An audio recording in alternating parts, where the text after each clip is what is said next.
Sex and Common Sense by A. Maude Royden, assistant preacher at the City Temple, London 1918 to 1920.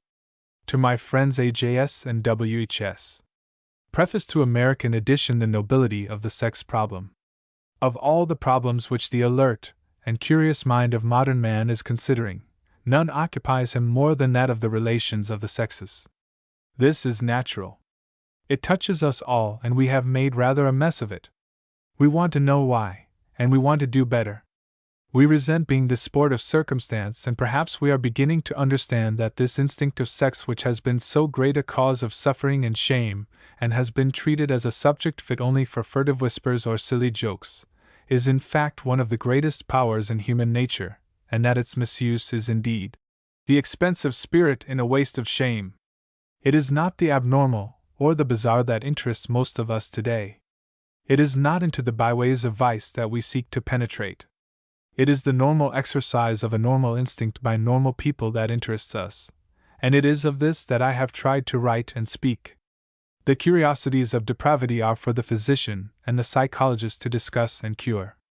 Ordinary men and women want first to know how to live ordinary human lives on a higher level and after a nobler pattern than before. They want, I think, and I want, to grow up, but to grow rightly, beautifully, humanely. And I believe the first essential is to realize that the sex problem, as it is called, is the problem of something noble, not something base.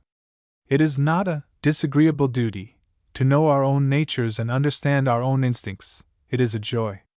The sex instinct is not the fall of man. Neither is it an instance of divine wisdom on which moralists could, if they had only been consulted in time, greatly have improved. It is a thing noble in essence. It is the development of the higher, not the lower, creation. It is the asexual which is the lower, and the sexually differentiated which is the higher organism. In the humbler ranks of being there is no sex, and in a sense no death. The organism is immortal because, strange paradox, it is not yet alive enough to die.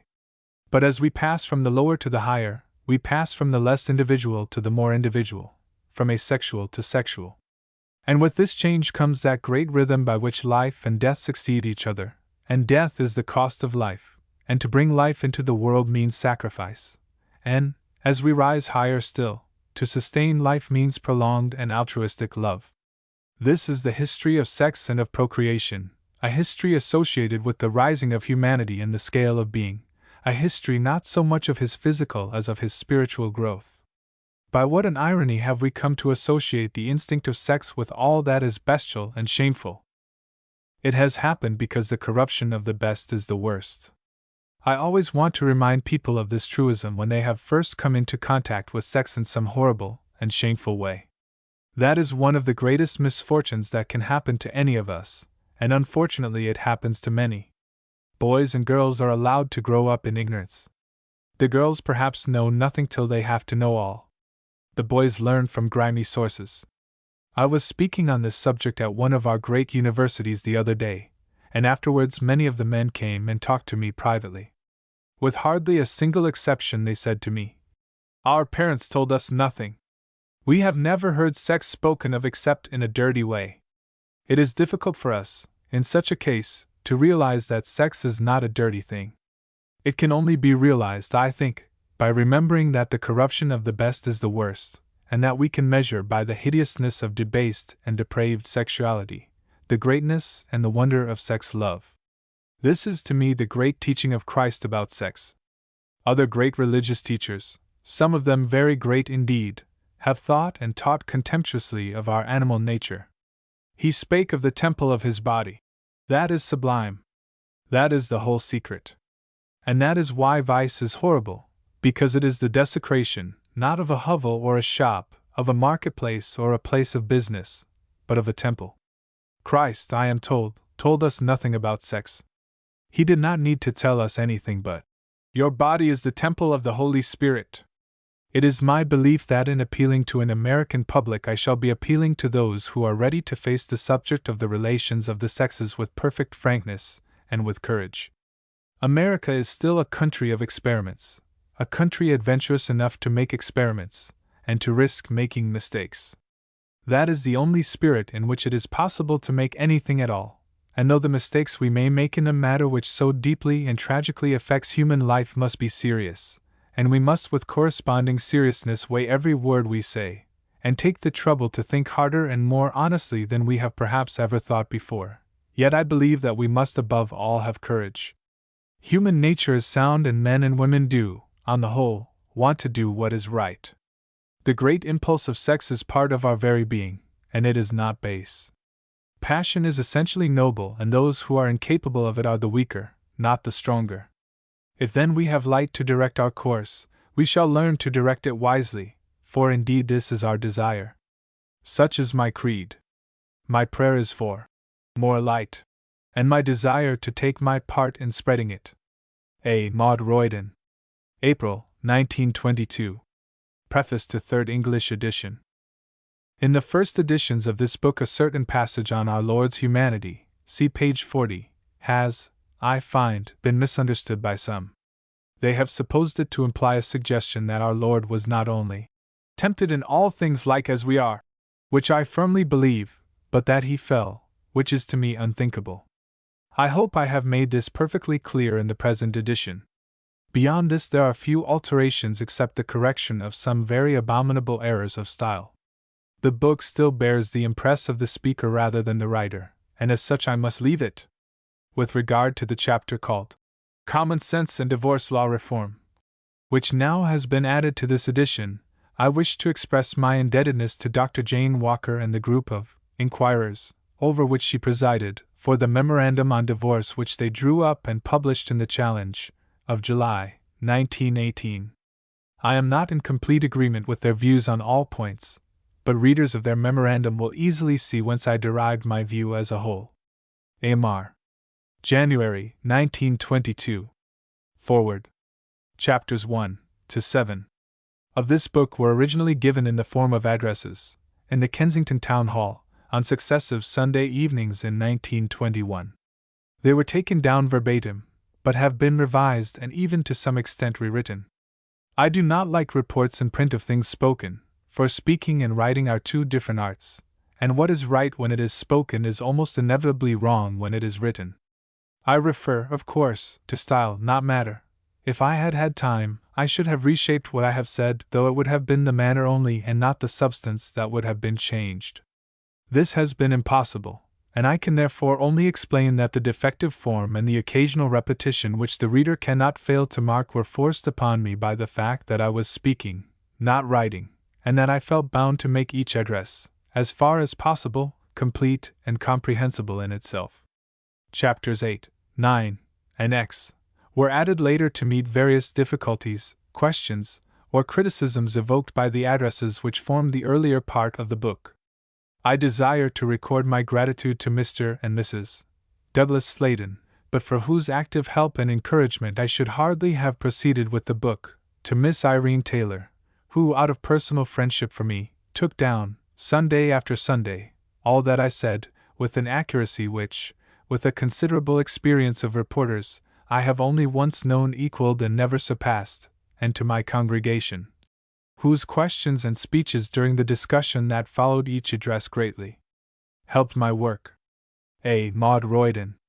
September, 1921. The old problem intensified by the disproportion of the sexes 2. A solution of the problem of the unmarried 3. Consideration of other solutions of the problem of the disproportion of the sexes 4. The true basis of morality v. The moral standard of the future, what should it be? 6. A plea for light 7. Friendship 8. Misunderstandings 9. Further misunderstandings. The need for sex chivalry X. The sin of the bridegroom 11.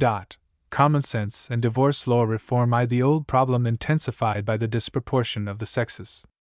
There has arisen in society a figure which is certainly the most mournful, and in some respects the most awful, upon which the eye of the moralist can dwell. That unhappy being whose very name is ashamed to speak, who counterfeits with a cold heart the transports of affection, and submits herself as the passive instrument of lust, who is scorned and insulted as the vilest of her sex, and doomed for the most part to disease and abject wretchedness and an early death, appears in every eye as the perpetual symbol of the degradation and sinfulness of man. Herself the supreme type of vice, she is ultimately the most efficient guardian of virtue. But for her the unchallenged purity of countless happy homes would be polluted, and not a few who, in the pride of their untempted chastity, think of her with an indignant shudder, would have known the agony of remorse and despair. She remains while creeds and civilizations rise and fall, the eternal priestess of humanity, blasted for the sins of the people. Lecky's History of European Morals, Chapter 5. One of the many problems which have been intensified by the war is the problem of the relations of the sexes. Difficult as it has always been, the difficulty inevitably becomes greater when there is a grave disproportion, an excess in numbers of one sex over the other. And in this country, whereas there was a disproportion of something like 1 million more women than men before the war broke out, there is now a disproportion of about 1¾ millions. This accidental and, I believe, temporary difficulty, a difficulty not natural and necessary to human life, but artificial and peculiar to certain conditions which may be altered, does not, of course, create the problem we have to deal with, but it forces that problem on our attention by sheer force of suffering inflicted on so large a scale. It compels us to ask ourselves on what we base, and at what we value the moral standard which, if it is to be preserved, must mean a tremendous sacrifice on the part of so large a number of women as is involved in their acceptance of lifelong celibacy. There is no subject on which it is more difficult to find a common ground than this. To some people it seems to be immoral even to ask the question, on what are your moral standards based? To others what we call our moral standards are so obviously absurd and unnatural that the question has for them no meaning. And between these extremes there are so many varieties of opinion that one can take nothing as generally accepted by men and women. I want, therefore, to leave aside the ordinary conventions, not because they are necessarily bad, but because they are not to my purpose, which is to discover whether there is a real morality which we can justify to ourselves without appeal to any authority however great, or to any tradition however highly esteemed, a morality which is based on the real needs, the real aspirations of humanity itself. And I begin by calling your attention to the morality of Jesus of Nazareth, not because he is divine, but because he was a great master of the human heart, and more than others, knew what was in man. You will notice at once the height of his morality, the depth of his mercy. He demands such purity of spirit, such loyalty of heart, that the most loyal of his disciples shrank appalled. Whosoever shall look upon a woman to lust after her hath committed adultery with her already in his heart. Whosoever shall put away his wife and marry another, committeth adultery against her. From such a standard Christ's disciples shrank. If the case of the man be so with his wife, it is not good to marry. And one evangelist almost certainly inserted in this absolute prohibition the exception, saving for the cause of fornication, feeling that the Master could not have meant anything else. But, in fact, there is little doubt that Jesus did both say and mean that marriage demanded lifelong fidelity on either side, just as he really taught that a lustful thought was adultery in the sight of God. But if Christendom has been staggered at the austerity of Christ's morality, not less has it been shocked at the quality of his mercy. His gentleness to the sensual sinner has been compared, with amazement, to the sternness of his attitude to the sins of the spirit. Not the profligate, or the harlot, but the Pharisee and the scribe were those who provoked his sternest rebukes. And perhaps the most characteristic of all his dealings with such matters was that incident of the woman taken in adultery, when he at once reaffirmed the need of absolute chastity for men, demand undreamed of by the woman's accusers, and put aside the right to condemn which in all that assembly he alone could claim. Neither do I condemn thee, go, and sin no more. Having then in mind this most lofty and compassionate of moralists, let us turn to the problem of today. Here are nearly 2 million women who, if the austere demands of faithful monogamy are to be obeyed, will never know the satisfaction of a certain physical need. Now it is the desire of every normal human being to satisfy all his instincts. And this is as true of women as of men. What I have to say applies indeed to many men today, for many men are unable to marry because they have been so broken by war, or otherwise, so shattered or maimed or impoverished that they do not feel justified in marrying. But I want to emphasize with all my power that the hardness of enforced celibacy presses as cruelly on women as on men.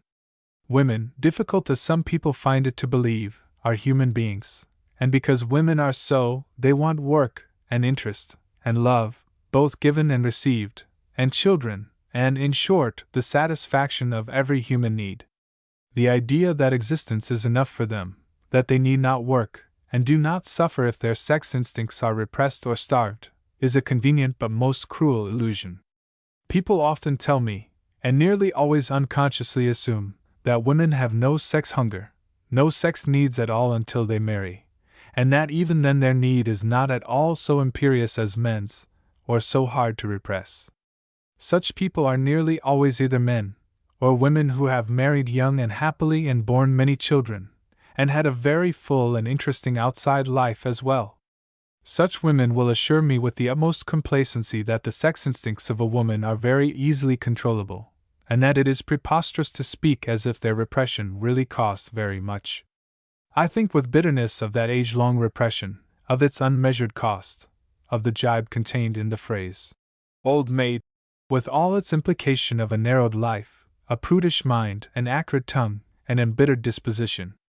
I think of the imbecilities in which the repressed instinct has sought its pitiful baffled release, of the adulation lavished on a parrot, a cat, a lapdog, or of the emotional religion, the parson worship, on which every fool is clever enough to sharpen his wit. And all these cramped and stultified lives have not availed to make the world understand that women have had to pay for their celibacy.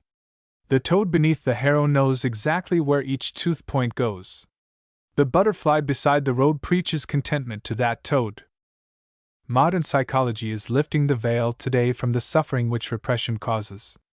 It is a pity that its most brilliant exponents should ascribe to a single instinct, however potent, all the ills that afflict mankind, for such one-sidedness defeats its own object. But, at least, the modern psychologist is trying to show us exactly where each tooth point goes, in the repression of the sex instinct among women as among men. Nor does the fact that the taboo of society has actually in many cases enabled a woman to inhibit the development of her own nature obviate the fact that she does so at great cost, even when she least understands what she does. I affirm this, and with insistence, that the normal, the average, woman sacrifices a great deal if she accepts lifelong celibacy. She sacrifices quite as much as a man. In those cases, too frequent even now, where she is not educated or expected to earn her own living or to have a career, I maintain that she loses more than a man who is expected to work. I do not say, and I do not believe, that passion in a woman is the same as in a man, or that they suffer in precisely the same way. I believe indeed that if men and women understood each other a little better they would hurt each other a good deal less. But I am persuaded that we shall not even begin to reach a wise morality so long as we persist in basing our demands on the imbecile assumption that women suffer nothing or little by the unsatisfaction of the sex side of their nature. I emphasize this point here, because it is involved in the present state of affairs. I have reminded you that there are nearly 2 million women whose lives are to be considered. If the number were quite small, it might comfortably be assumed that the women who remained unmarried were those who, in any case, had no vocation for marriage. For it is, of course, true that there are such women, as there are such men.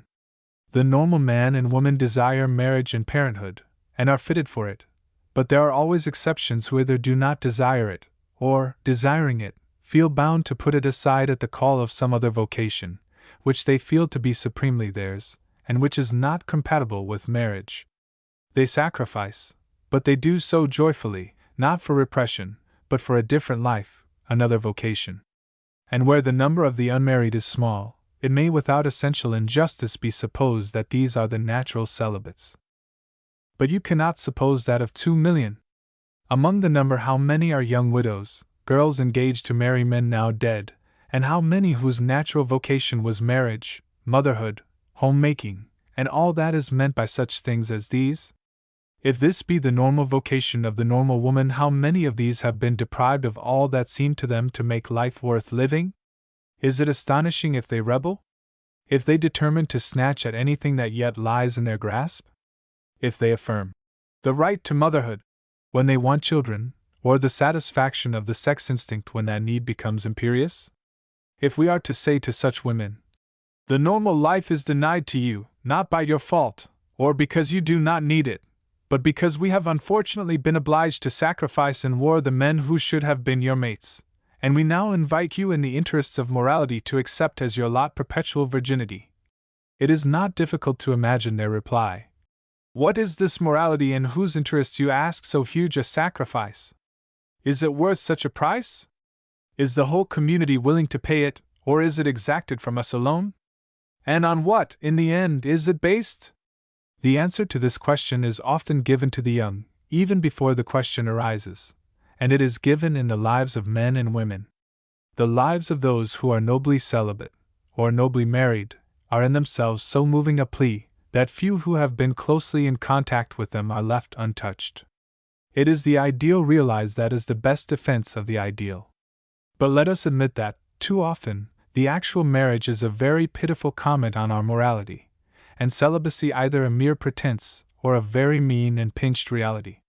What answer then shall we give to the rising generation which questions us? On what do you base your moral standards? I do not doubt that I am voicing the experience of many if I say that when I first began to ask such questions I met first of all with extreme horror at such a question being put at all, and that, when I persisted, I found that it was almost entirely by women that the cost was to be borne. Women were to conform strictly to the moral standard, whose basis I was not questioning, but men need not, and, generally speaking, did not. I reasoned that if men need not be chaste there must exist at least a certain number of women who could not be so, and that this reduced morality to a farce. I soon found that it was not a farce but a tragedy. These women were admittedly necessary but outcast. They were the safeguards of the rest. I wish that men would try for a moment to put themselves in the place of a young girl who learns for the first time that prostitution is the safeguard of the virtuous. I think that they would never again wonder at the rejection of such moral standards by the rising generation of women. You would only wonder why women had tolerated such a combination of folly and cruelty so long. You would not ask them to accept or to suffer for a standard like that. Again, this morality for which, it is affirmed, society is prepared to pay so horrible a price, what is it? A physical condition, a state of body, which any man can destroy, an honor, which lies at the mercy of a ruffian. A woman raped is a woman dishonored. Are her morals then at the mercy of another person? Is morality not a state of mind or of will, a spiritual passion for purity, but a material, physical thing which is only hers as long as no one snatches it from her? How senseless! How false! When you ask a woman today to make the great sacrifice, in the interests of morality, you must offer her a morality that is moral, a morality whose justice and humanity move her to a response, not a morality which offends every instinct of justice and reality the moment the person to whom it is offered understands what it means. For what is asked today is too often that women should sacrifice themselves for the convenience of other people, of a hypocritical society which preaches a morality as senseless as it is base. When older people tell me that the young seem to have no morals at all, I ask myself whether the repudiation of much that has been called morality was not, after all, a necessity, if we are to advance at all. When I reflect on, for example, Lecky's History of European Morals, and remember that it was not a profligate or a hedonist, but an honorable and respectable member of a civilized society, who proclaimed the prostitute the high priestess of humanity, the protectress of the purity of 1,000 homes, I am prepared to say that to have no morals at all is better than to accept such infamy and call it morals, as it is better to be an agnostic or an atheist than to worship a devil, to have no standard than to say, "Evil be thou my good." Footnote A. Lecky's History of European Morals, Chapter 5. And I believe that the tendency to reject all moral standards is largely due to the refusal of an older generation to examine and to justify its own standard. To refuse to discuss or defend it, To affirm that it is beyond debate and not to be questioned without depravity is merely to produce the impression that it is beyond defense and impossible to justify. It is not surprising that people begin to say, "Let us eat and drink, for tomorrow we die. Let us experience all we desire. Let us act like the normal healthy creatures that we are. Let us ignore the flimsy barriers a corrupt and imbecile moral code would erect between us and what we desire." That is the point of view of many men and women today. That is what the absence of a just and reasoned moral code has led to. And I am prepared, in spite of all protests, to affirm that it is not a step backward but forward, that promiscuity is not as vile as prostitution, a prostitution which has been accepted, which has been defended by Christian people. It is less horrible for a human being to have the morals of an animal than the morals of a devil.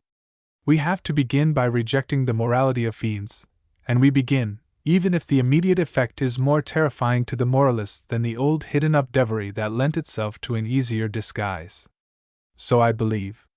And so the present chaos, though it has its elements of anxiety and its obvious dangers, leaves me unafraid. I am utterly persuaded that we shall win through to solid ground. I believe that the long groping of humanity after a sex relationship which shall be stable, equal, passionate, disciplined, pure, is the groping of a right instinct, the hunger of a real need, and that we shall, find its answer.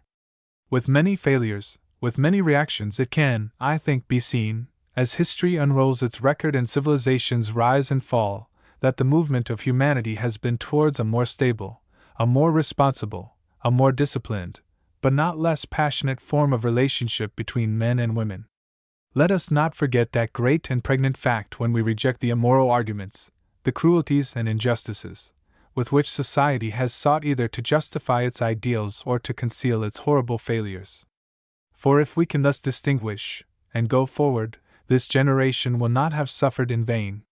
It will, on the contrary, make of its suffering the spur which shall force us all onward and upward. It will by its courage and its honesty give to the world a truer and a nobler moral standard than the world has ever accepted yet.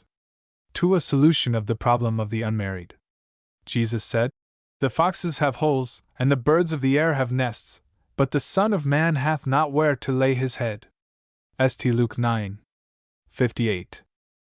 In the last chapter one tried to deal with the actual problem created in this country by the disproportion of the sexes, the fact that there are, roughly, 1 3/4 to 2 million more women than men in this country, and I was obliged to confine myself simply to stating the problem, which, to my mind, is very greatly intensified by the fact, generally ignored, that the sex needs of a woman are just as imperative, their suppression just as hard to bear, as a man's, that woman is fully as human as man, and that parenthood and loverhood and all that the satisfaction of the sex instinct means to him, it means also to her.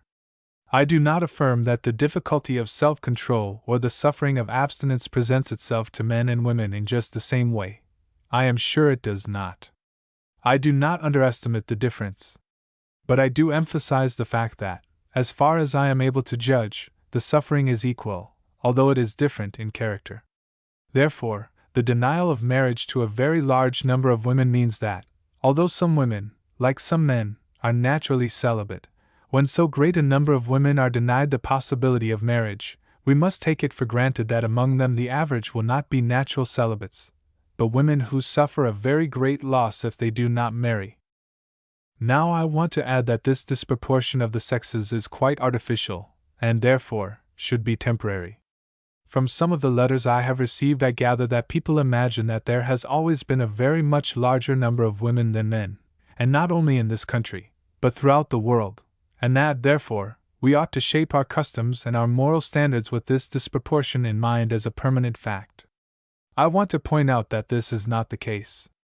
The causes of the present excess of women over men in this country are quite artificial. As a matter of fact, there are more boys born in this country than girls, about 107 to 100 is the ratio, but the boys die in very much larger numbers during the first 12 months of their life, because they are more difficult to rear in bad conditions. But bad conditions are not inevitable. These babies die from preventable causes. It is not within the providence of God that these children must die, nor is it a necessity of human nature. It is due to preventable causes and is, therefore, as I say, artificial. Again, we have a very large empire, stretching out to the remoter parts of the world, and to that empire men go out in very much larger numbers than women, so that the disproportion here is, in part, the reverse side of the disproportion in the great overseas dominions, where there are more men than women. But that, too, is a purely artificial and temporary state of things, which has nothing to do with the fundamental conditions of human society. Finally, of course, there is the war, which again creates an artificial state of affairs, by killing enormous numbers of young men, just at the age, between 20 and 40 or 45, when they should be growing into manhood, and becoming husbands and fathers. That again is artificial. The reason why I emphasize this is because I feel very strongly that we must not remodel our whole society, and recreate our moral standards, to meet a passing and an artificial state of affairs. That is my answer to those who seem to think the solution of all our difficulties is to be found in the adoption of polygamy.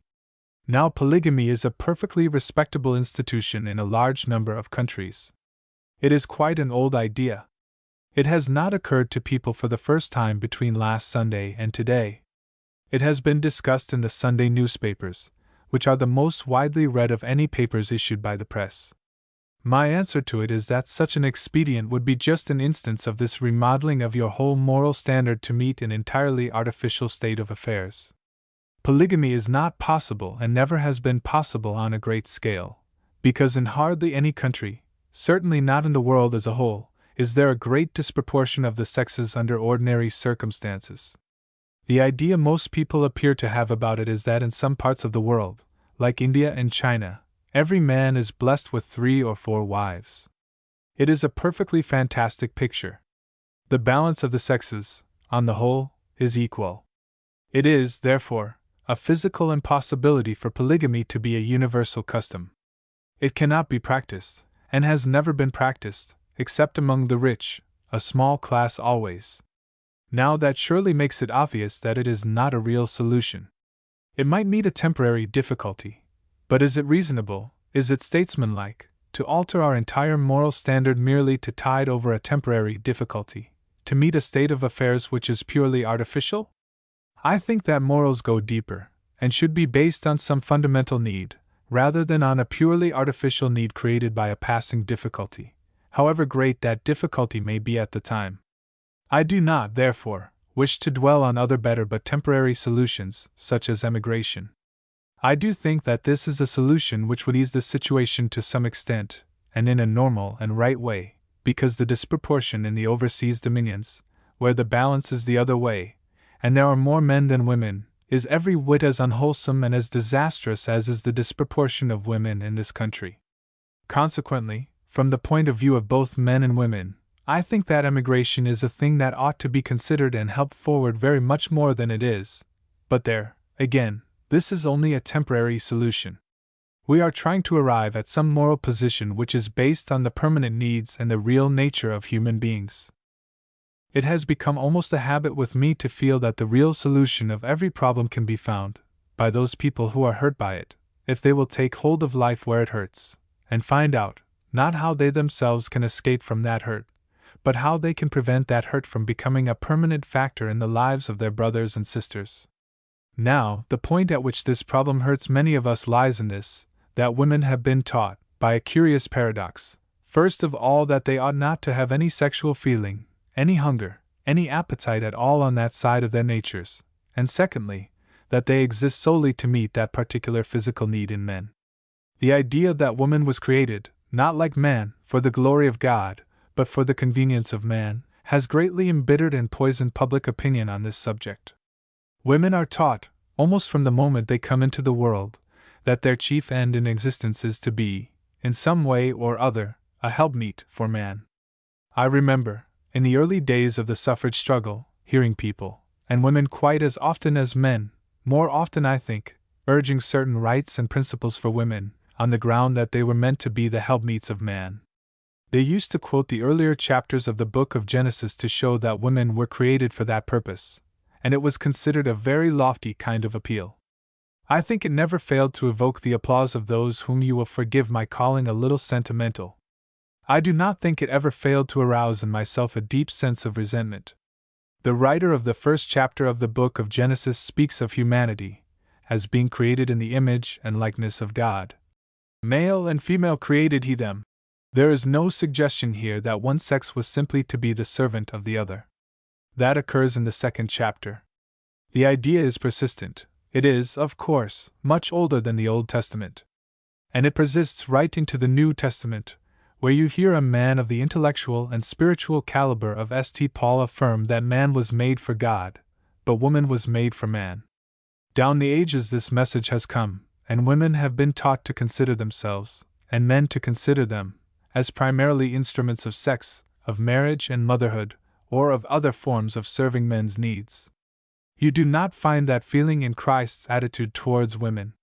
When people speak as though it were one of the weaknesses of Christianity that it appeals, or seems to appeal, more to women than to men, I ask you to believe that sometimes consciously, often quite unconsciously, women respond with passionate gratitude to Christ, because of his sublime teaching that every human soul was made for God, and that no part or section of society, no race, no class, and no sex, was made for the convenience of another.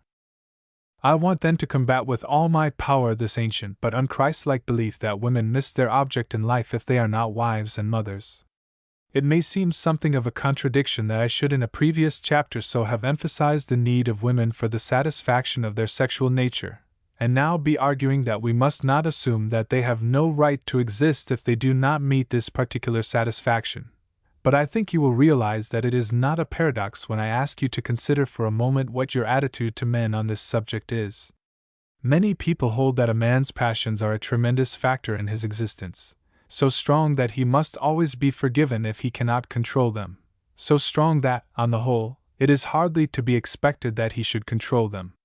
But yet, if a man does not marry, or if there are more men than women in a certain country, as, for instance, in Australia, or Western Canada today, nobody speaks of those men as though they were superfluous, as though they had ceased to have any real object for existence. People will realize that it is a hardship, a very great hardship, in their lives. They will be apt to excuse them for taking what they can get if they cannot get everything, but no human being talks of the superfluous men in any of our great dominions. People always realize that a man has a human value, and that, however great the urgency of the sex side of him, he still is a human being, he still has his value in the world, even supposing that he should live and die celibate. If you will try to put your mind into that attitude towards women, you will, I think, see that it is not a paradox to say that a woman may and does suffer if she does not fulfill the whole of her nature, and yet that it is a monstrous fallacy to affirm that, because of that, she ceases to have any reason for existence, that she is a futile life, a person who does not really count. Sex is a great and a mighty power, but it is something more than the mere satisfaction of a physical need. It is part of the great rhythm of life, running through all the higher creation. It is the instinct to create, going forth in the power of love, proving to us day by day that only love can create, bringing us nearer to the divine power, who is love, and who created the heaven and the earth. In spite of our horrible thoughts about sex, our hideous sins against it, I do not think that in anything God has made man more in his image and likeness than when he gave him the power, through love, to create life. That is a power that makes us akin to God himself, and the instinct of sex is not a grimy secret between two rather shamed human beings, but a great impulse of life and love, yes, even, at the height of it, an instinct to sacrifice in order that life may come into the world. It is a great bond of union between human beings. It is the secret of existence, the secret of the meaning of life. That which is to the nature of man like the sense of music to the musician, of beauty to the artist, of insight to the poet. A man may have no ear for music, and yet be a good and noble man. But who will deny that he lacks something because he has it not? A man may have no sense of beauty, but he is not, therefore, a depraved, immoral person. Yet does he not stand outside some of the great secrets of life? So, when this still deeper instinct of creative love is not yours, do not congratulate yourselves, or pride yourselves that you have never felt it. For it means that you stand outside the great communion of the life of the world. It means that for you some of the music of the universe is dumb, and some of the beauty of the universe dark. Yet how long have women been taught that this divine impulse of creation is something base? Base even in a man, belonging to his lower nature, still more deplorable in a woman, a thing to be ashamed of, a thing to crush down and suppress, a thing you would not confess to your nearest friends, or discuss with your physician. To speak of it even to your own mother would be to be met with the averted look and word of disapproval. If, as a consequence of this, women have inhibited their own nature, so that many women have created in their minds a kind of tone deafness, a color blindness to this side of life, does that not seem to you a tragedy? To have so great and wonderful a thing in your nature and to suppress it as though it were something shameful and weak? Do you wonder if the term, old maid, has become synonym for everything that is narrow, and hard, and prudish and repressive? Do you wonder that the girls of this generation, confronted with the choice between such an attitude towards life as that, and its opposite, willingness to give oneself to anyone, to take all that one can get, because life refuses so much that one had hoped for, do you wonder that they often choose the second alternative? Does it seem to you so astonishing that girls, who think more than they used to, who feel that there is nothing to be ashamed of in the divine impulse of their creative womanhood, should rather take what they can get than accept that cruel, cramped attitude of sheer repression which has been all too often their only choice in the past? Is it really fair to say to them that their moral standards are going down, that they have no sense now of morality or self-respect? I tell you that if one has to make a choice between the suppression of one half, and that so beautiful a half, of human nature, and its degradation, I would not sit in judgment on those who chose either way. But there is another possibility. You can repress, and God knows how many boys and young men, how many young women and girls have struggled to do so, and are trying to do so today, with a sense always of guilt and shame in their minds, laying up mental difficulties for themselves, the psychologists tell us, by this repression. You know the type. You know the kind of person who becomes hard and narrow and uncomprehending. That is one type. You can read it in their faces.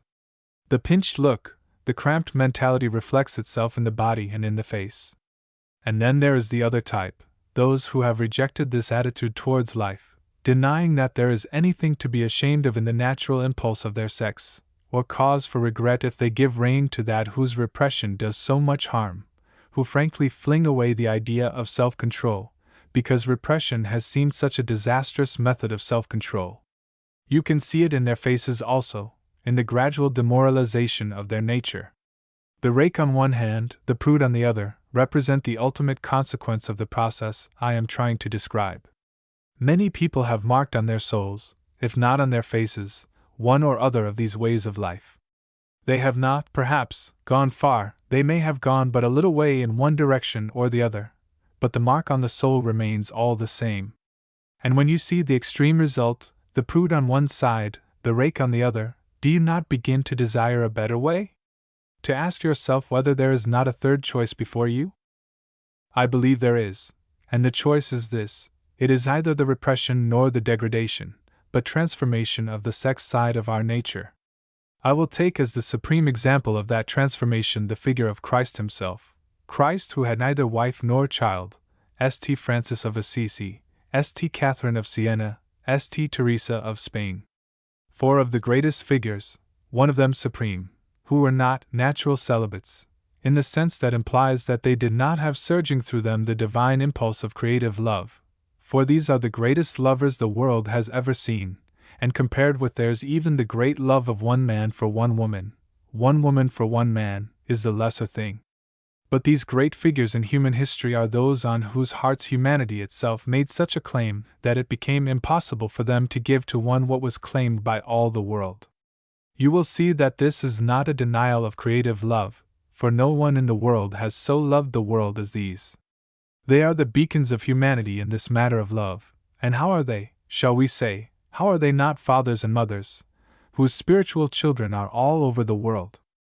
Have they not borne into the world with travail of soul, the souls of men and women?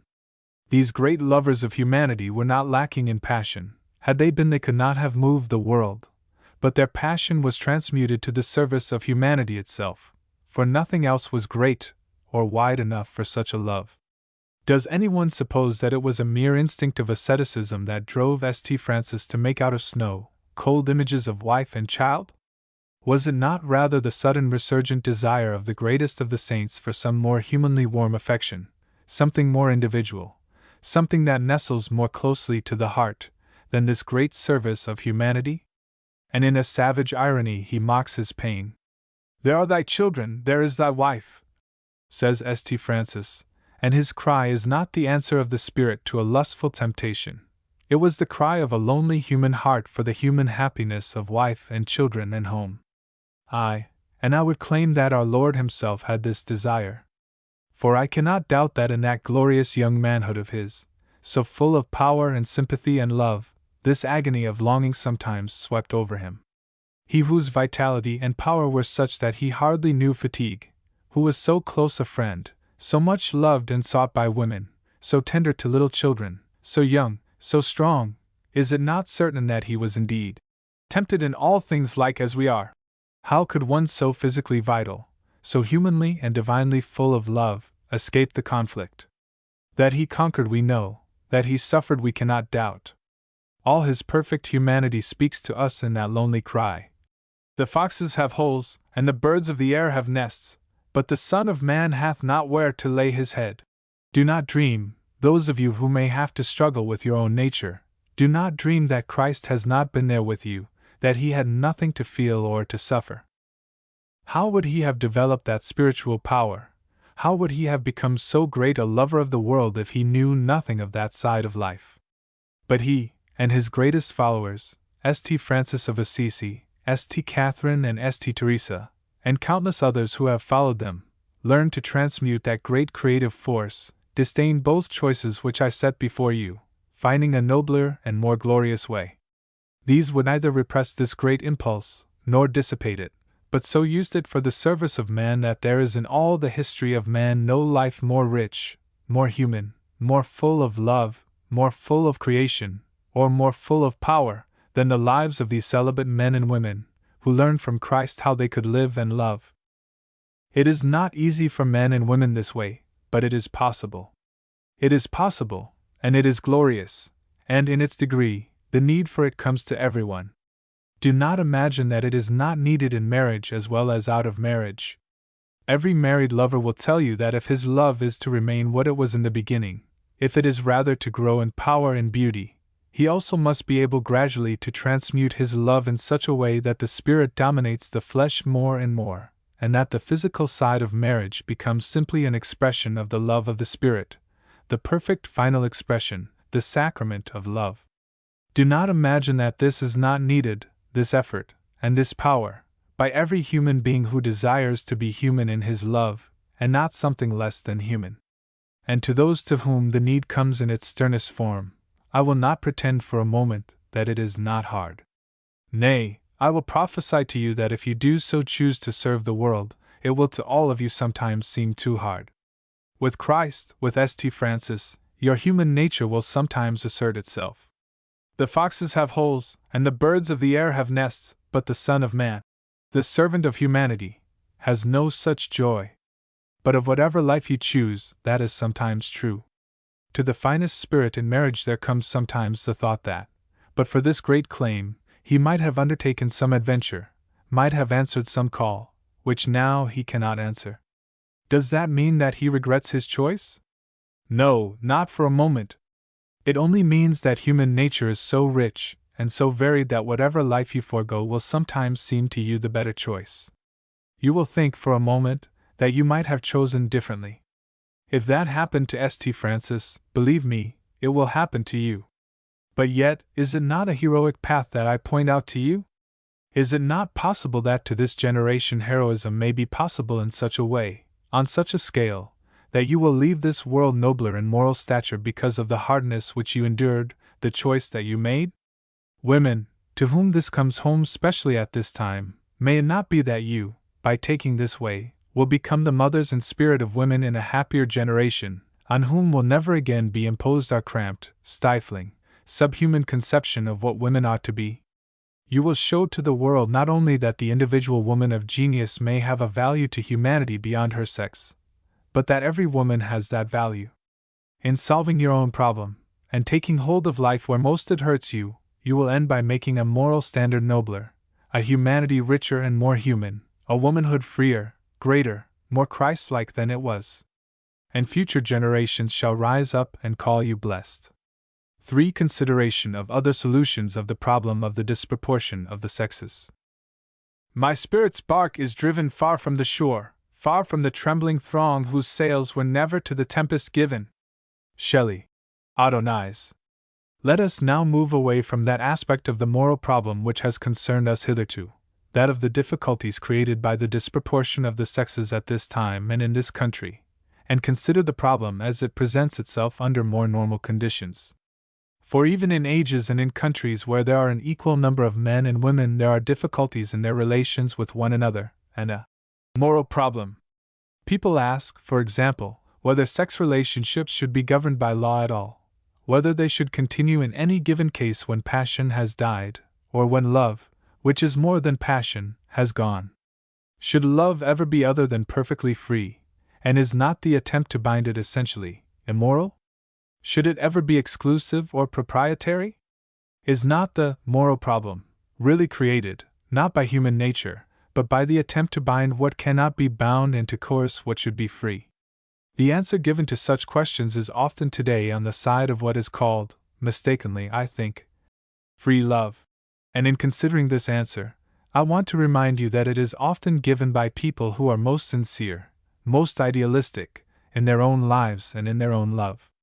Indeed, it has often been pointed out that it is at times of great spiritual exaltation and fervor that the cult of free love is most likely to find adherents. The great principle that love is the fulfilling of the law is held with a fervor which makes any question as to what love is, and how much it involves, seem half-hearted and cold. Those who preach this doctrine remind us, and very justly, of the weakness and insincerity of the orthodox moral standard, whether it is enforced by law or by custom. They revolt against the proprietary and possessive view of marriage as giving a woman a hold over her husband when he has grown tired of her, or as justifying a man in enforcing upon his wife the rights which only love makes right, when she has grown tired of him. I appeal, therefore, to those to whom the dispassionate discussion of free love seems quite outrageous, to remember that there are those to whom this teaching is not a mere excuse for license, but an attempt to reach something lovelier and nobler than the present moral code, whose failures and insincerities no thinking person can ignore. In considering this view, I want first to point out that although to have no legal or enforceable tie in sex relationships seems on the surface much the simplest and easiest way to arrange life, although permanent monogamous marriage is exceedingly difficult and inconvenient, yet the movement of humanity does seem to have been on the whole in that direction. It is, of course, untrue to say that among primitive peoples there is anything that can fairly be called promiscuity. Historians and anthropologists have taught us that among all peoples, however barbarous, there are conventions, sanctions, taboos, by which the relations of men and women are regulated. The customs of such people may seem to us mere license, but they are not so. And some of the customs of more civilized countries are at least as horrifying to the savage as his can be to us. Nevertheless, it is true to say that as civilization advances, and especially where the position of women improves, the movement has been towards a more stable and exclusive form of marriage. We grope uncertainly towards it, we fail atrociously. Yet we do not abandon an ideal which asks so much of human nature that human nature is continually invoked to prove its impossibility. Why have we persisted? It is idle to speak of monogamy as though it were a senseless rule imposed on unfortunate humanity by some all-powerful Superman. We have imposed it on ourselves. It is our doing. Why have we done it? Surely because, in spite of its alleged impossibility, its obvious inconveniences, there is some need in human nature which demands a permanent and a stable sex relationship to meet it. I believe that there is something in our human nature which desires stability in its relations with other human beings. It is perhaps a recognition of the fact that, Though we live in time and suffer its conditions, we are immortal also and chafe under too strict a bondage to time. Our relations with other human beings ought not to be evanescent. There is something cheap and shoddy in the giving and taking of human personality on such easy, soon forgotten terms. It is not only in sexual relations that this is true. It is true of all human intercourse. The longer care and devotion of human parents for their offspring is not a physical only, but a spiritual necessity, and it is bound up with the greater faithfulness of human lovers. In parenthood, in loverhood, in friendship, those who take their obligations lightly are not the finer sort of men and women, but the slighter, cheaper make. It is not a love of freedom but a certain inferiority and shoddiness that makes it possible for us to give ourselves, and take others, lightly. For in all human relationships it is, ourselves, that we give and take. It is not what your friend does for you or gives to you that makes him your friend, but what he is to you. It is his personality that you have shared. And so there is something rather repulsive in quickly forgetting or throwing it away. People who make friends and lose them as the trees put out their leaves in spring to shed them in the autumn, are not quite human.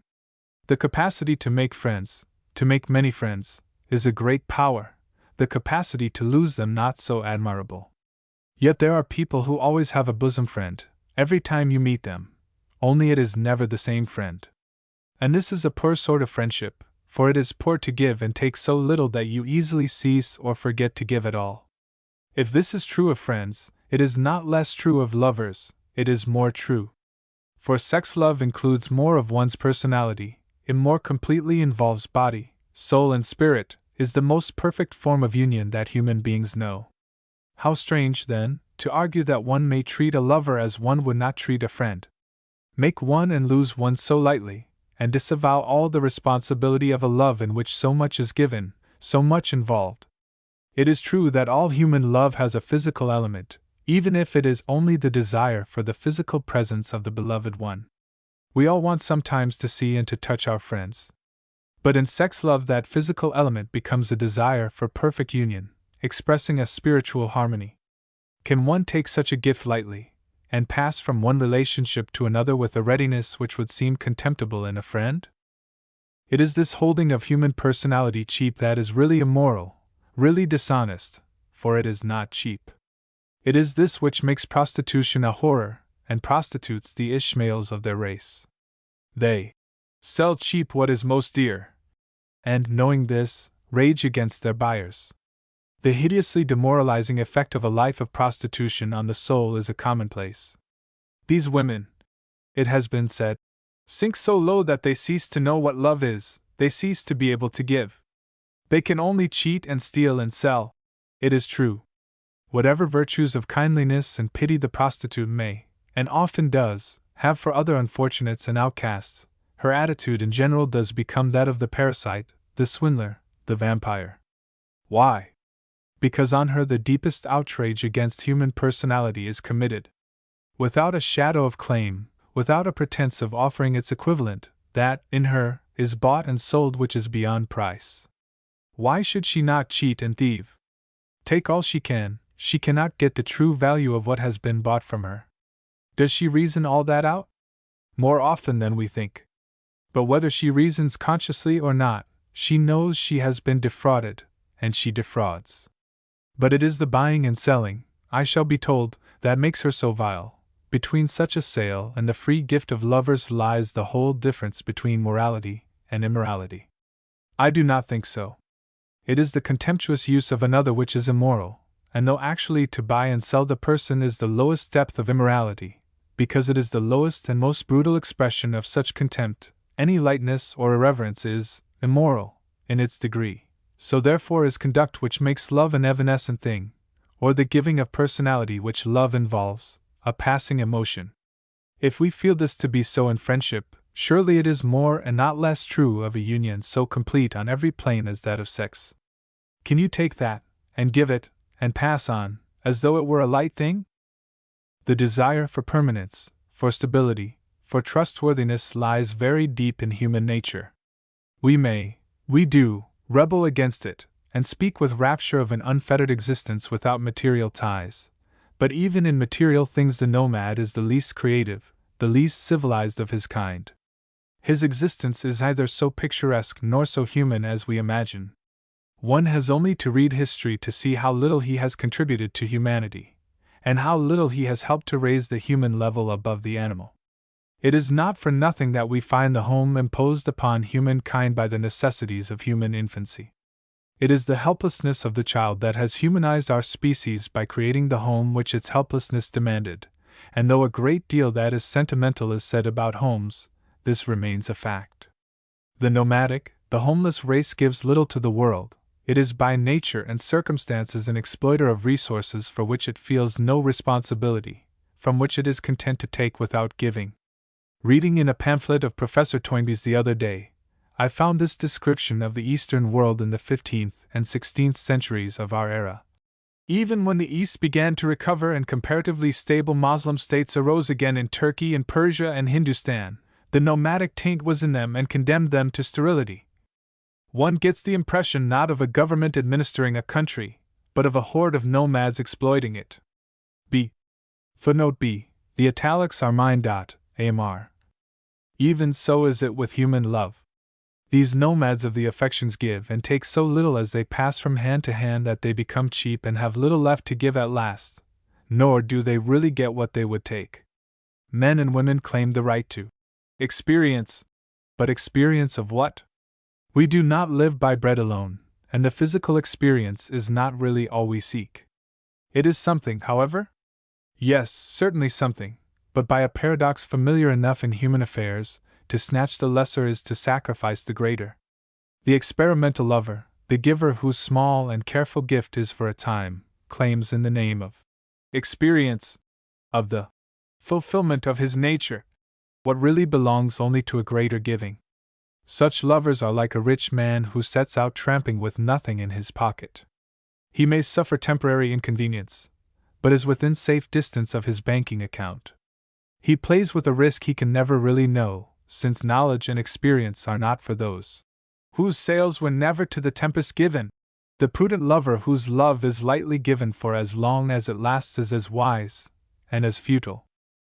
I think, too, that those who offer this little price for so great a thing have nothing left at last. To taste love, to use the great passion of sex is on a par with the exploitation of genius on a series of potboilers. Genius may outlast a few such meannesses, but they will murder it at last, and the man who by pot-boiling has gained the opportunity to create a real work of art finds there is no more art left in him. He has now the leisure, the opportunity, the public, but not the power. So is it with those who lightly use so great a thing as sex. Yielded to every impulse, given to each new-hatched, unfledged companion, it loses its capacity for greatness, and the experience desired passes forever from the grasp. It is this which, to my mind, rules out the experimental marriage. Much may be said for it, and has been, and is being said by people whose judgment must command respect. But love is impatient of lending. If it is not given outright in the belief that the gift is final, can the experiment be valid? Is not this very sense of finality, this desire to give and burn one's ships, of the very essence of love? One cannot experiment in finality. It is true that many marriages would not have taken place, and had much better not have taken place, if there had been greater knowledge, but we have yet to learn what greater knowledge can do even without experiment. Hitherto we have gone to the opposite extreme and buried all that belongs to sex not in a fog of ignorance only, but under a mountain of hypocrisy and lies. Let in the light, and see if we cannot do better. And though it is true that some things cannot be known by any amount of teaching, and wait upon experience, yet I submit that the essential experience is realized only when it is believed to be the expression of an undying love, a gift, and not alone. Let me say one last word on the solution to our moral difficulties proposed by those who affirm for every woman the right to motherhood. This claim is based on the belief that the creative impulse is more, or more consciously, present in the sexual nature of a woman than of a man, and that, in consequence, the satisfaction of that impulse is to a great extent the satisfaction of a need which makes the disproportionate number of women in any country a real tragedy. It is impossible to generalize with any degree of confidence about the sexual nature of either man or woman in our present state of crude and barbarous ignorance, but I am inclined, very tentatively, to agree that this generalization is correct, and that the creative impulse is an even stronger factor in the sexual life of women than of men. I realize the cruelty of a civilization in which war and its accessories create an artificial excess of women over men, and in consequence deprive hundreds of thousands of women of motherhood. I do not think I underestimate that cruelty or its tragic consequences. I admit the right of women to the exercise of their vocation and the fulfillment of their nature. But I affirm that those who base upon this claim the right to bring children into the world, where society has made marriage impossible, are not moved to do so by the instinct of motherhood. No, for motherhood is more than a physical act, it is a spiritual power. Its first thought is not for the right of the mother but of the child. And what are a child's rights? A home, 2 parents, all that makes complete the spiritual as well as the material meaning of home. I do not believe that there is any woman who is the mother of young children, and a widow, who does not daily realize how irreparable is the loss sustained by the fatherless. War perhaps has inflicted that loss upon them. It is one of the iniquities of war.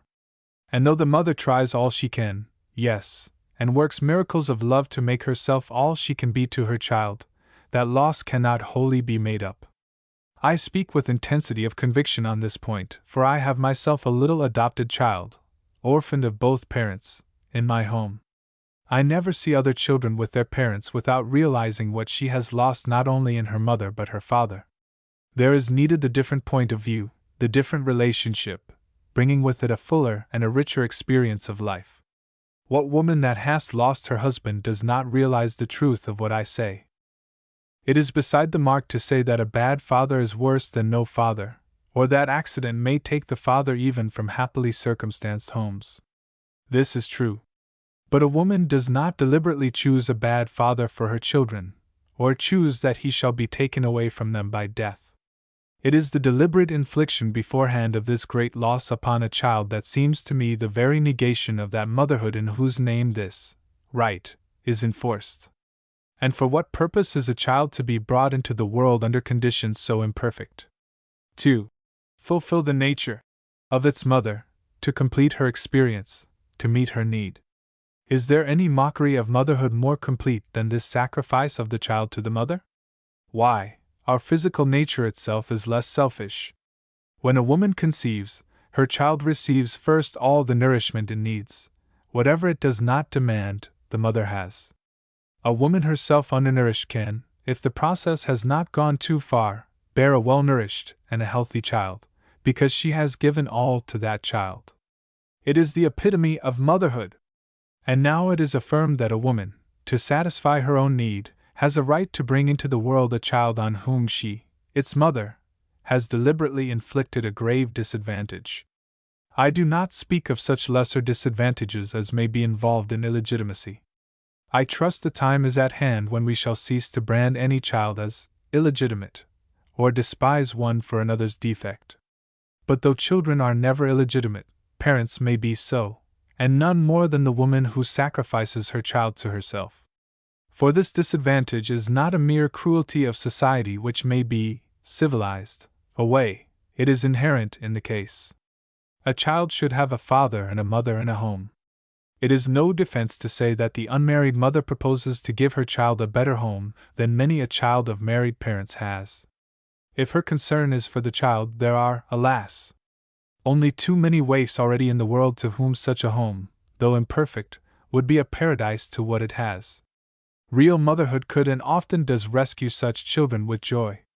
That so few children are adopted in a world of women clamoring for motherhood proves the essential selfishness of the claim.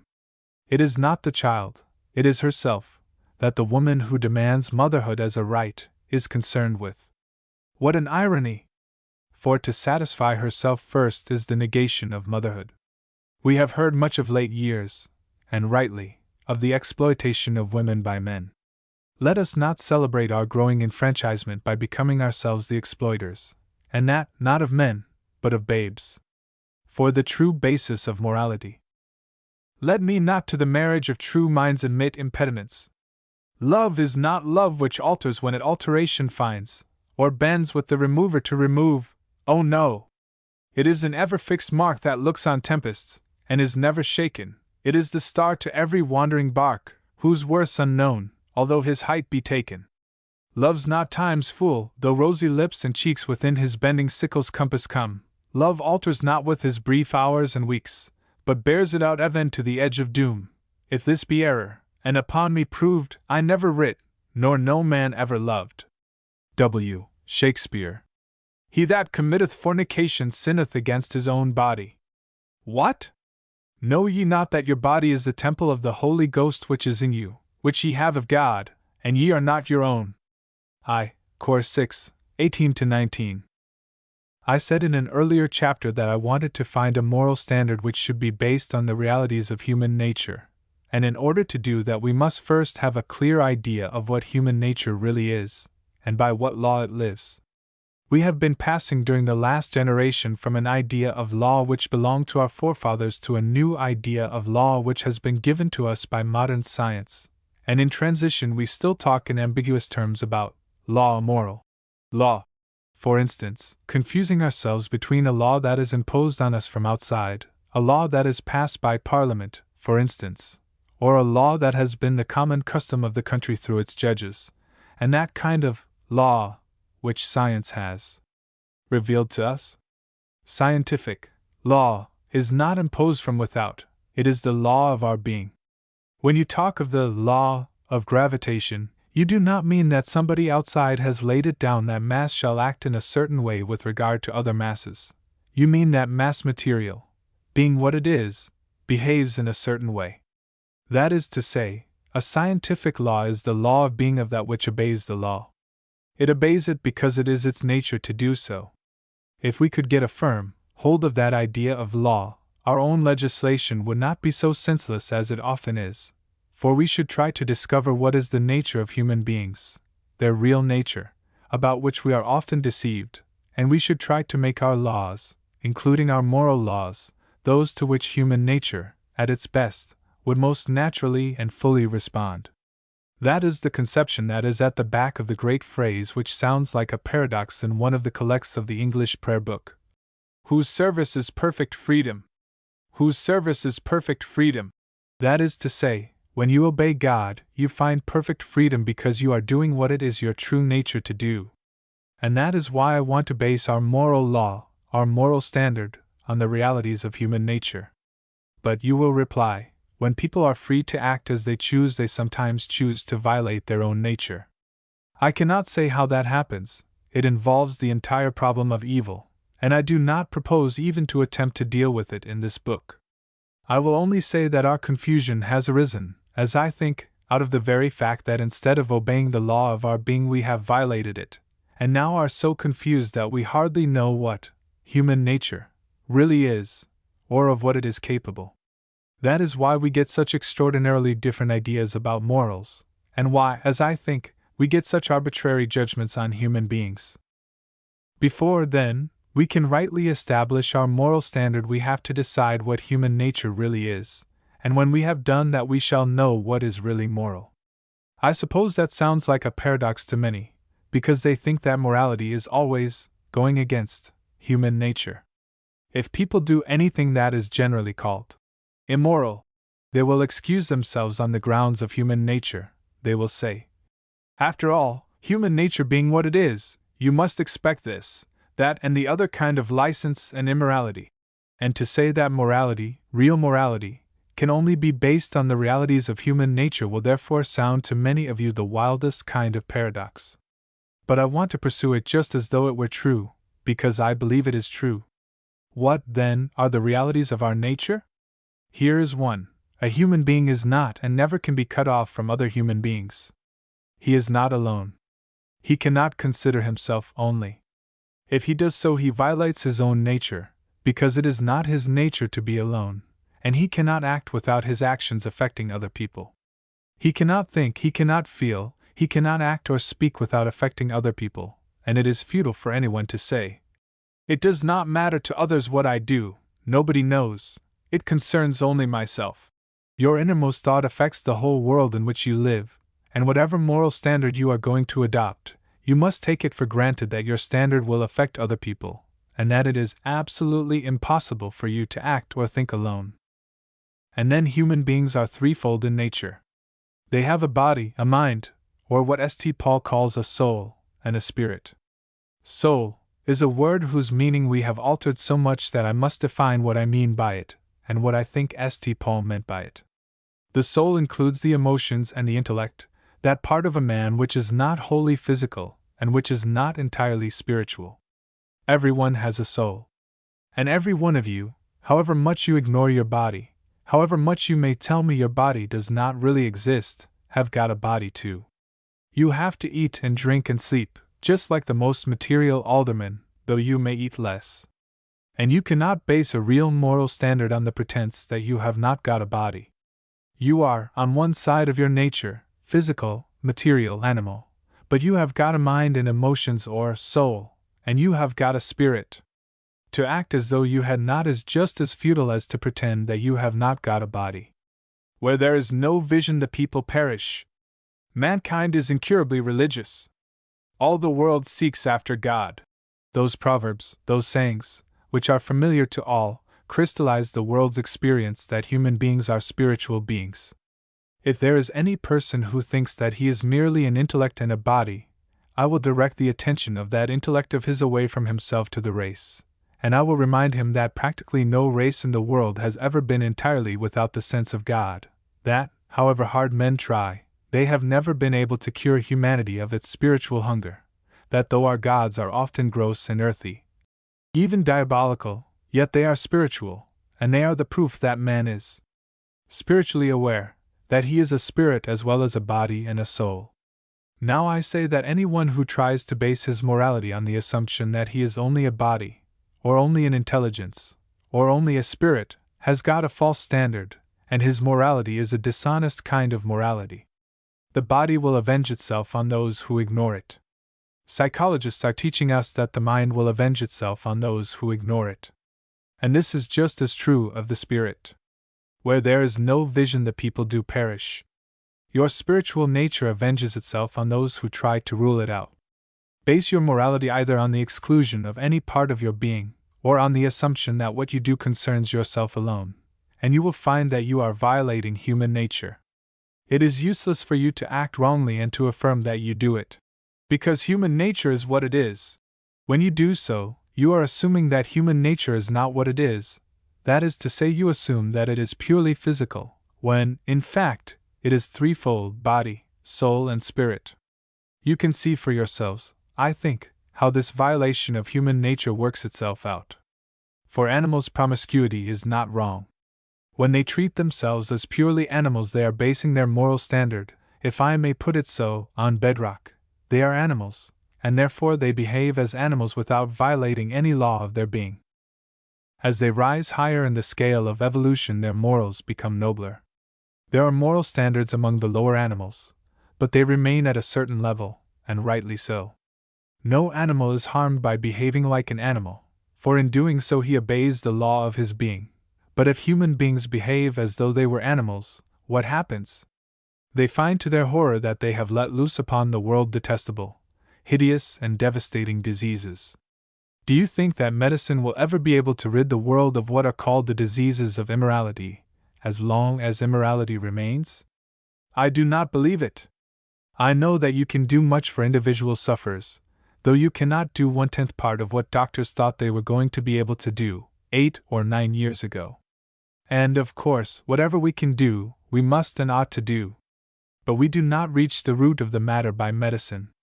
No scientist can tell us how smallpox or tuberculosis or rheumatism first entered the world, but any scientist can tell us that by wrong living, wrong housing, wrong feeding, we can breed and spread and perpetuate disease. In other words, we are diseased not because we obey the laws of our nature but because we violate them, and though we can take the individual sufferer and sometimes cure him, we shall not get rid of the disease until we have learned to obey those laws and to live rightly. In just the same way, the diseases of vice, though no one can say how they first came into the world, continue and flourish, not because of human nature, but because we violate some law of our own nature in what we do. We may even cure the individual. We may see 1,000 struck and 1,000 guilty escape.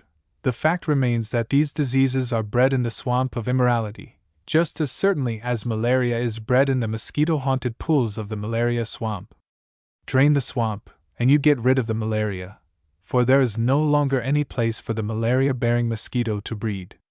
Drain the swamp of immorality, and you get rid of venereal disease, because there is no longer a place where these diseases can breed. Live rightly, and your nature will respond in health.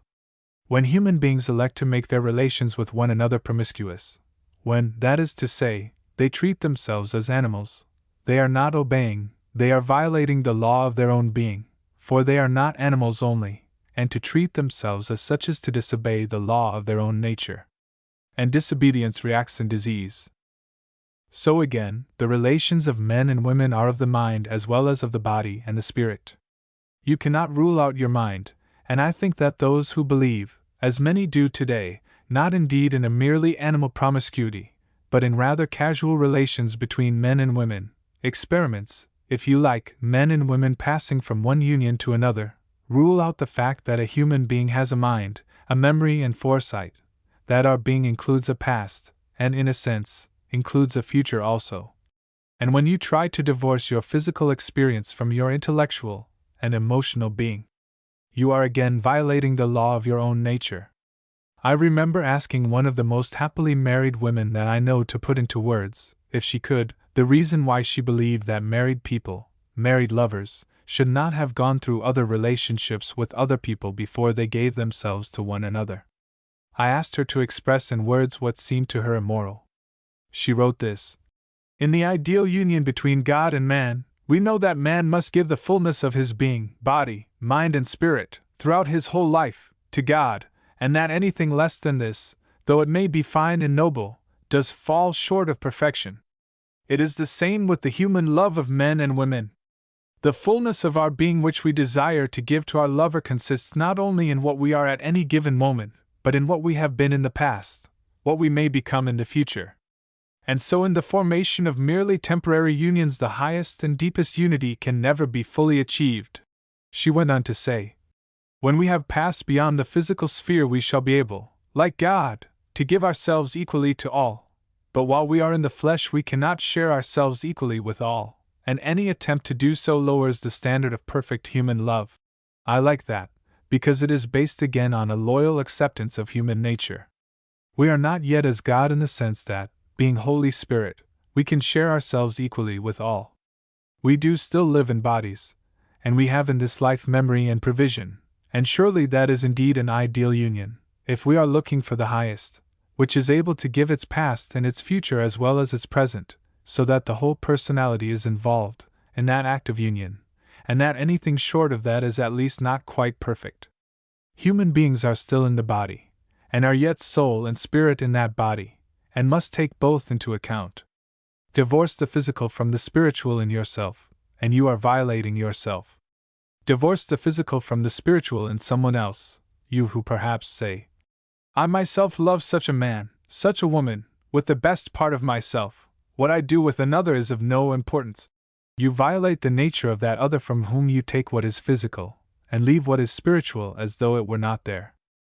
Your life, like your body, is too highly organized, too sensitive, too knit together by memories and provision for you to leave behind you anything that has really entered into your life. It is a shoddy and superficial nature that passes easily from experience to experience, and when you look at such you can see how shallower still it becomes. It is the deeper and the loftier nature that cannot enter into any human relationship and then pass away from it altogether unchanged. And even that shoddy, that poor, that mean little soul which seems to pass so lightly from one experience to another does not really altogether escape.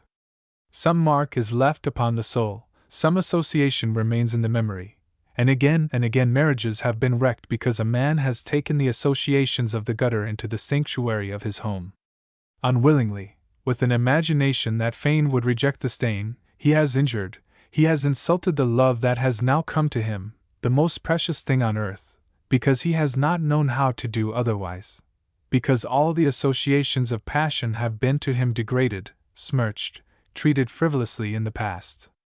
It is true of men, it is also true of women. I do not know of anything that makes understanding harder between two people than the fact that one has had experiences and associations which the other has not had and does not understand, because they are on an entirely different level. These create between them, with all the desire for understanding in the world, a barrier of misunderstanding and incomprehension, which is all the more fatal because it is so intangible, so obscure, so hard to put into words, so often actually unconscious or subconscious in the mind of one or of the other. Again, you must not think that you are altogether spirit, and here perhaps it is the woman who is more apt to sin than the man. How often have I talked to women who speak of the physical side of love as though it were something base and unworthy. Such a conception of passion is inhuman, and therefore it is not really moral. A woman who thinks of this sacrament of love, for which perhaps the man who loves her has kept himself clean all his life, as a base thing, and who treats it as though it were a concession to something base in a man's nature, instead of being the very consecration of body and soul at once, the sacrament of union, one of the loveliest things in human nature. Such a woman gives as great a shock to what is sacred and lovely in her husband's nature as he when he brings with him into his marriage the associations of the street. It is as hard, it is as insulting, it makes marriage as difficult in understanding, one way as the other. For it is not true that our bodies are vile and base, they are the temples of the Holy Spirit. Or if you think that you can stand alone, that what you do is the concern of no one else, that your life is a solitary thing, so solitary that no man or woman is concerned, no one but yourself, and you may sin alone, there again you misunderstand. You cannot stand alone, and nothing that you say or think or do leaves the world unchanged. Is that difficult to believe in these days, when psychology is teaching us how all-important thought is? Ought you to find it hard to believe that what you do in the utmost secrecy affects others, since it affects you, and no man lives to himself alone? I do not wish to exaggerate. I have a horror of those books and people who speak in exaggerated terms of any kind of sexual lapse. I am persuaded that human beings can rise from such mistakes, and rise much more easily than from the subtler spiritual sins which have so much more respectable an air. But yet do not sin under the impression that what you do concerns yourself alone. Do not use, for your own satisfaction only, powers which were given you for creation and for the world. But this, you may say, is not the accepted standard of morality. That is a matter rather of laws and ceremonies. And people begin to ask, what real difference can a mere ceremony make? It does not make any difference to the morality of your relationships with your fellow men and women. Nothing that is immoral becomes moral because it has been done under a legal contract, or consecrated by a rite. There, I think, is where the world has gone so wrong. The idea that a relation that is selfish, cruel, mercenary, becomes moral because someone has said some words over you, and you have signed a register. What a farcical idea! How on earth does that change anything at all? The morality of all civil or religious ceremony lies, I think, in this, that by accepting and going through it, you accept the fact that your love does concern others besides yourself. It will concern your children, and beyond that, it concerns the world. You are right when you ask your friends to come and rejoice with you at your wedding. It is the concern of all the world when people love each other, and it is the failure of love that concerns them when marriage is a failure. Such failure chills the atmosphere. It shakes our faith in love as the supreme power in the universe. It makes us all waver in our allegiance to constancy and love when love fails. It is a joyful thing when people love. All the world loves a lover. It is an old saying, but what a true one. It is our concern when people nobly and loyally love each other. It is the concern of the community. And those who take upon themselves these public vows seem to me to have a more truly moral conception of love than those who say, "This is our affair only, it is not the affair of the state or the affair of the church." But the actual ceremony must be the expression of a moral feeling such as that. It cannot in itself make moral what is immoral. The old idea that if a woman was seduced by a man she was made honest by the man marrying her is essentially immoral.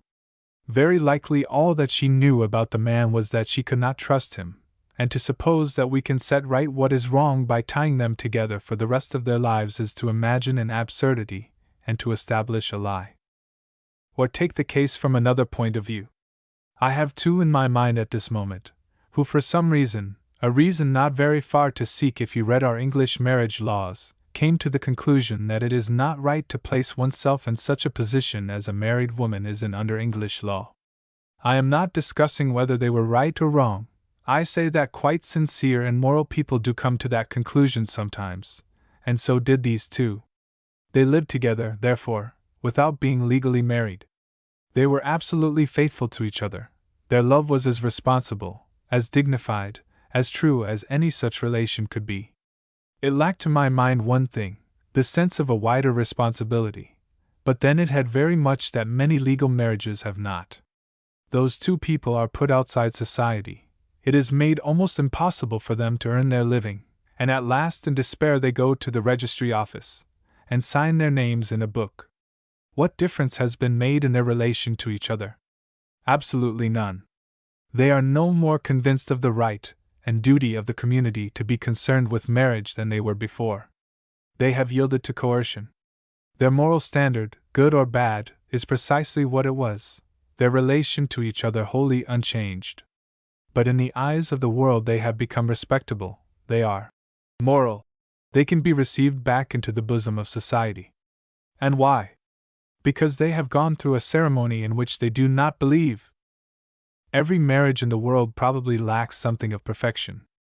There are no perfect human beings, and therefore, hardly, perhaps, a perfect marriage, and to my mind those who do not admit the concern of the community in their marriage do lack something.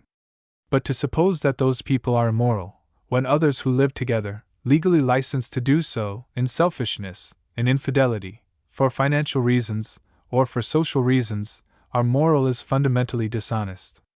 When a woman sells her body for money, do you think that it makes it moral that she does it in a church or in a registry office? Is there one whit of difference, morally, between the prostitution that has no legal recognition and the prostitution that has? Is it anything but prostitution to sell yourself for money, whether you are a man or a woman? Do you imagine that because you have a contract to protect you while you do it, you are doing what is moral? If you marry for any reason but love, for experience to complete your nature, without much regard to the man or woman you marry, or to the children you bring into the world, are you not exploiting human nature just as certainly, though not so brutally, as a man who buys a woman in the street? It is not so base a form of exploitation, God knows, that I admit, but when there is any element of exploitation in the bargain it is not made more truly moral because it happens to be blessed in a church or registered in an office. The legal ceremony must be the outcome of a morality which makes you realize that what you do affects other people, that what you do most profoundly affects the children that you hope to have, and that the community has both an interest and a responsibility in all this.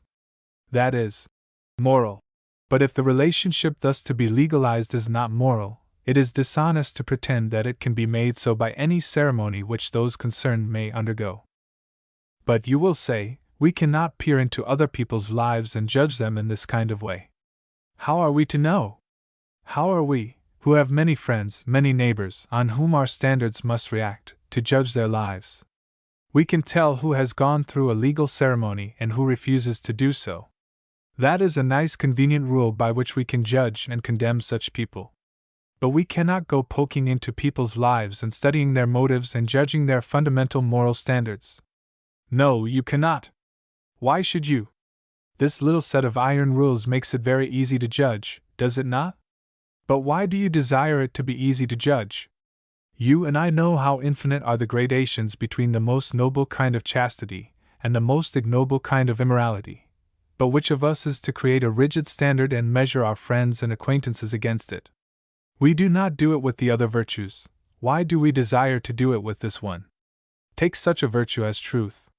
Conceive the crystalline sincerity of some truth-loving minds, realize that some have such a devotion to truth that the faintest shadow of insincerity, not a lie, but the merest shadow of insincerity in the depths of their hearts, is abhorrent to them. Consider the infinite gradations between that mind and the mind which takes a lie for truth, a mind that is rotten with corruption, that does not know how to think straight, let alone care to speak straight. You do not draw up your little set of rules and say, I do not call on that person because he does not speak the truth, and I won't have anything to do with that one. Such persons are outside the social pale altogether because their conception of truth is different from mine. No, you keep your admiration for the truth-loving and the sincere. You recognize that people have different standards about what is truth. One person will never tell a lie under any circumstances. Another will reckon himself free to tell a lie to save a third, or to preserve a confidence. Will you judge which is the more honorable of the two? Where is your little set of rules? You cannot have one. You shrink from the person who is morally dishonest and corrupt. You worship the person who loves truth as Darwin loved it. But between those two extremes, what an infinite variety of attainment! Who can say, these people are moral because they are married, and those are immoral, they are not married? It is not true, it is not honest, to make these rules our measure.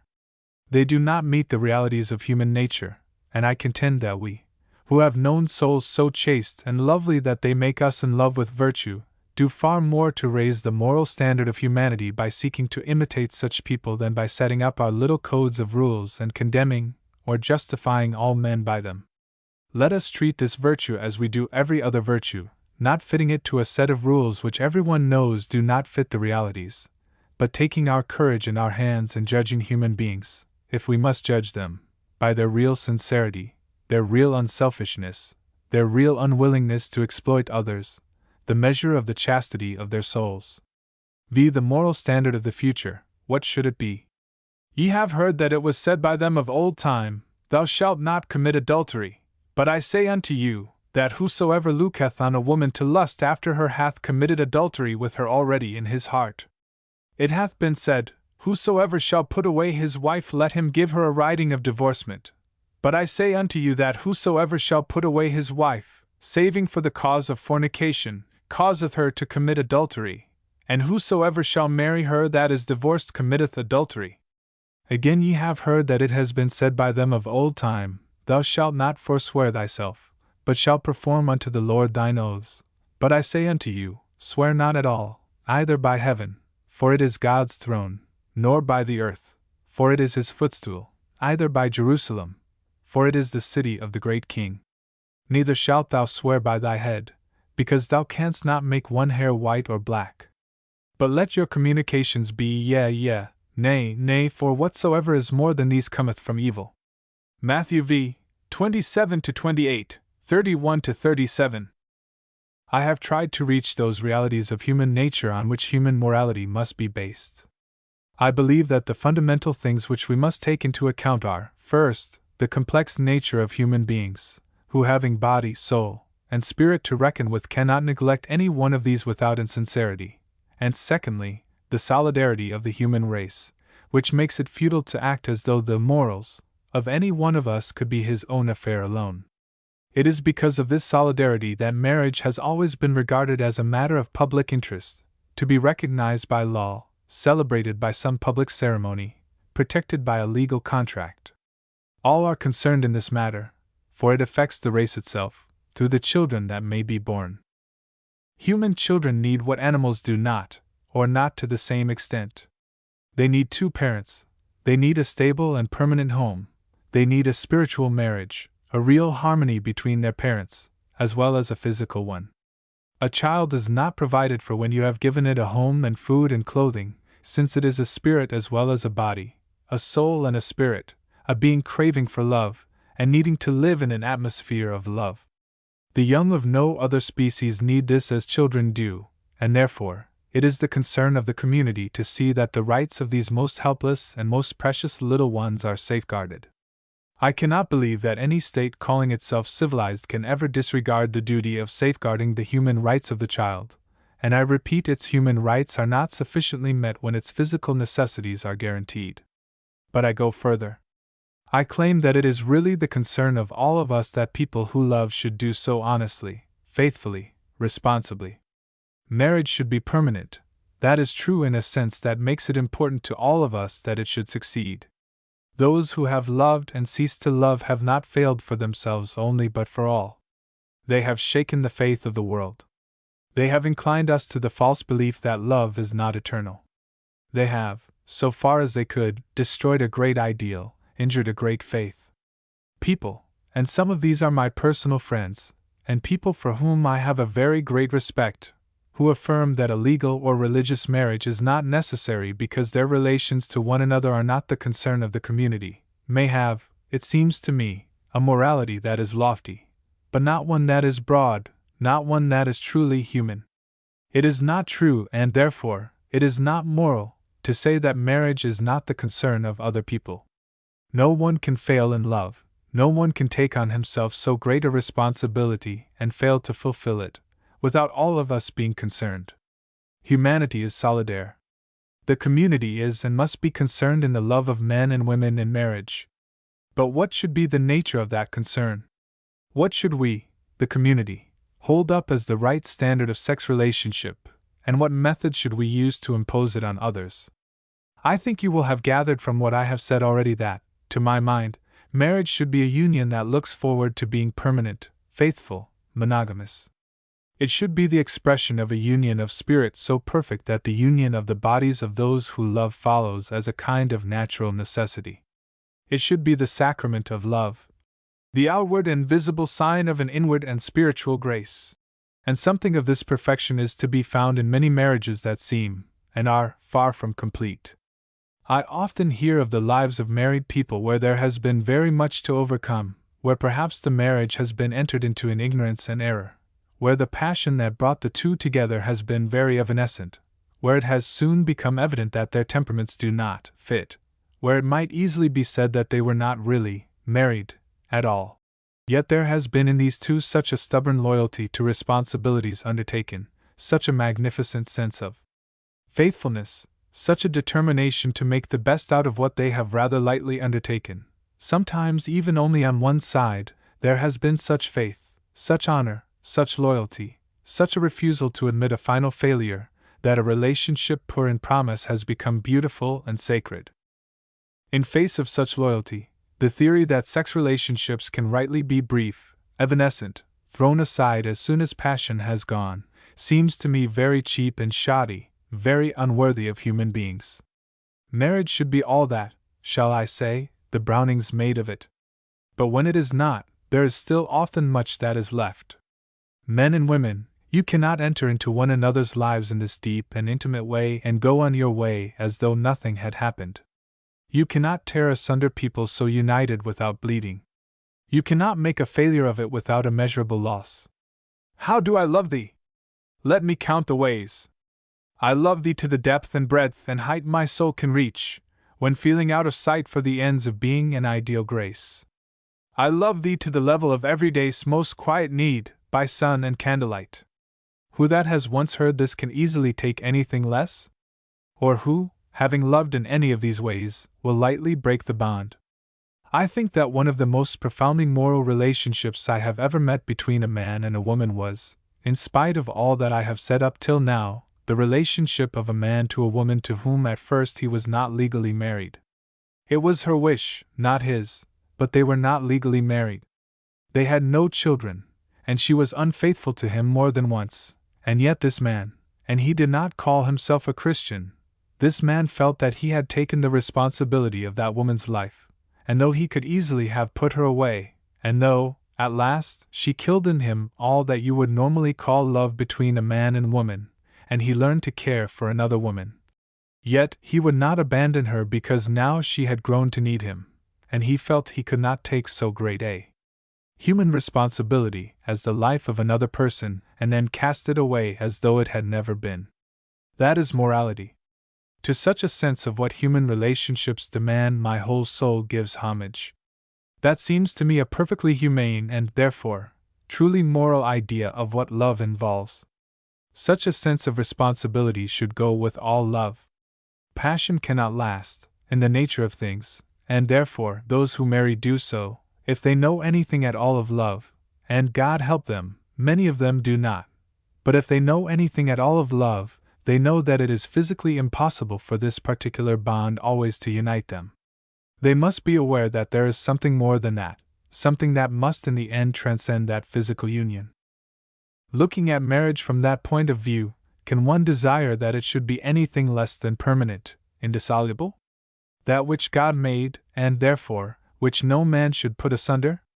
Let the community, both church and state, teach this. Let us make it clear that men and women should not marry unless they do sincerely believe that their love for each other is of this character. Let them understand that physical union should be the expression of a spiritual union. Let them learn that love, though it includes passion, is more than passion, and must transcend and outlive passion. And let us insist that all should learn the truth about themselves, about their own bodies and about their own natures, so that they may understand what they do, and may have all the help that knowledge can give in doing it. I hold that on such knowledge and such understanding the community should insist, if it is to uphold the high and difficult standard of indissoluble monogamous marriage. So only can it be rightly upheld. I urge also that when a marriage takes place, the state has a right and a duty with regard to it. For the sake of every citizen, and most of all for the sake of the children, it should solemnize marriage, and should do so on the understanding, clearly expressed, that those who come to be married intend to be faithful to each other, as long as they both shall live. In doing this, I believe the state does all, or nearly all, that it usefully can to uphold the dignity of marriage and a high standard of morality. I do not believe that it should seek to penalize those whose sex relationships are not of this character, except so far as legislation for the protection of the immature or the helpless is concerned. And I do not think it should compel, or seek to compel, for compulsion is, in fact, impossible, the observance of a marriage which has lost or never had the elements of reality. Is this to abandon the ideal I have been upholding? I do not think so.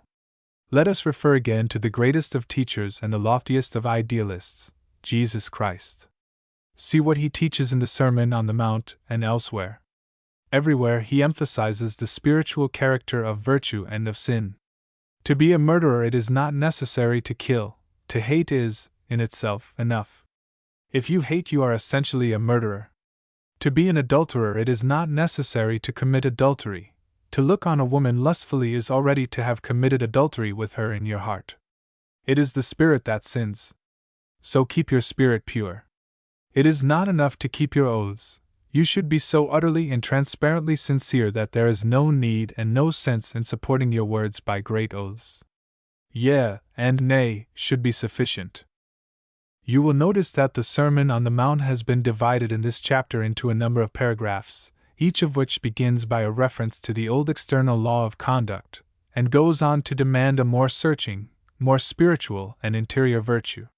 Ye have heard that it was said by them of old time. But I say unto you. Ye have heard that it was said, Thou shalt not kill. But I say unto you that whosoever is angry shall be in danger of the judgment. Ye have heard that it was said, Thou shalt not commit adultery. But I say unto you that whosoever looketh on a woman to lust after her hath committed adultery with her already in his heart. Ye have heard that it was said, Thou shalt not forswear thyself. But I say unto you, swear not at all. What is the significance of such teaching? Surely that we are not to be satisfied with keeping the letter of the law, but are to keep it in our hearts. So clear is this that the Church has completely abandoned the letter of the last precept. No one except a Quaker refuses to take an oath. Every bishop on the bench has done so, and every incumbent of a living. Nowhere throughout the Sermon on the Mount have Christians felt themselves bound to a literal or legal interpretation of its teaching. No one wants a man to be tried for murder and hanged for hating his brother. No judge grants a divorce because a man or woman has committed adultery in his heart. Christ himself did not literally turn the other cheek when struck by a soldier. His disciples everywhere pray in places quite as public as the street corners forbidden in the next chapter of St. Matthew, and give their alms publicly or in secret as seems to them best. It may be contended that in this spiritual interpretation of Christ's commands it is very easy to go too far and interpret all the meaning out of them. It is certain, however, that the danger must be incurred, since nothing could make sense out of an absolutely literal interpretation. It would mean a reductio ad absurdum. Apply such a literalism, for example, to the point at which for centuries the Church has sought to apply it, the indissolubility of marriage. It is admitted that since a phrase, of however doubtful authority, does make an exception in favor of divorce for adultery, the Church can recognize a law in this sense. But if we are to be literalists, it seems that a lustful wish is adultery. Is this to be a cause for divorce? And if not, why not? Obviously, because we can no more apply such spiritual teaching literally than we can take a man out and hang him because he hates his brother. There we cease to be literal. How then can we fall back on a literal interpretation at another point? I claim that there is no ground whatever for a more rigid and legal interpretation of our Lord's teaching about marriage than about taking oaths or praying in public. I believe that Christ held that marriage should be permanent and indissoluble, that only those people should marry who loved each other with a love so pure, so true, so fine as to be regarded rightly as a gift from God, who accepted their union as a great trust as well as a great joy, whose marriage might indeed be said to be made in heaven, before it was solemnized on earth, but that he should insist on a legal contract from which all reality had departed, or regard as a marriage a union of which the most cynical could only say that it was made in hell, merely because the Church or the State had chosen to bless or register it, seems to me as unlike the whole of the rest of the Sermon on the Mount, and as far from the spirit of Christ as east is from west. It surely is not conceivable that he to whom marriage meant so much that he spoke of it as being made by God, who conceived of the union of a man and woman as being the work of God himself, those whom God has joined together, would have cared for the shell out of which the kernel had gone, for the mere legal bond out of which all the spirit had fled. Marriage should be indissoluble. But what is marriage? I heard a little while ago of a girl of 19 who was married to a man of 56. He was immoral in mind and diseased in body, and at the end of a year she left him with another man. He divorced her, and she is now married to that other man, and there are people who say that this marriage, which, so far as one can judge, is a moral, faithful, and a responsible union, blessed with children who are growing up in a good home, is no marriage because the wife went through a ceremony with this other man before, and marriage is indissoluble. Marriage is indissoluble. Those whom God has joined together let no man put asunder. Did God join those two together? They were married in a church. It is the church that should repent in sackcloth and ashes for permitting such a mockery of marriage. Let the church by all means do what it has so long failed to do, emphasize the sanctity of human relationships, make men and women realize how deep a responsibility they take in marriage, how sacred a thing is this creative love, from which future generations will spring, which brings into the world human bodies and immortal souls, which, even if it is childless, is still the very sacrament of human love. Let the Church teach all that it can to make marriage sacred and divine, but when it preaches that such a marriage as that is a marriage at all, it does not uphold our moral standard but degrades it. I have said enough before, I hope, to make you realize that I do not think that when passion has gone marriage is dead. I have seen marriages which seemed unequal, difficult, unblessed, made into something lovely and sacred by the deep patience and loyalty of human nature, and believe it is the knowledge of such possibilities which makes Christian people, and even those who would not call themselves Christians, generally desire some religious ceremony when they are married. They know that for such love human nature itself is hardly great enough. They desire the grace of God to inspire their love for each other with something of that eternal quality which belongs to the love of God. I have seen husbands love their wives, and wives their husbands, with a divine compassion and inexhaustible pity, which goes out to the most unworthy and degraded. Yes, I would even go so far as to say that unless you feel that you are able to face the possibility of change in the one you love, that you can love so well that even if they alter for the worse your love would no more disappear than the love of God for you would disappear when you change or fail, you have not attained to the perfect love which justifies marriage. But this is a hard saying, and therefore, those of us who believe in God in any sense instinctively desire the blessing of God to rest on the undertaking of so great a responsibility. We want our love to be divine before we can undertake the whole happiness of another human being. Let the Church by all means teach this, and I believe that future generations will conceive more nobly and more responsibly of marriage for her teaching. But do not seek to hold together those between whom there is no real marriage at all. When seriously and persistently a man and a woman believe that their marriage never was or has now ceased to be real, surely their persistent and considered opinion ought to be enough for the state to act upon. Let no one be allowed to give up in haste. Let no one fling responsibility aside easily. Let it always be a question of long consideration, of advice from friends, perhaps even from judges.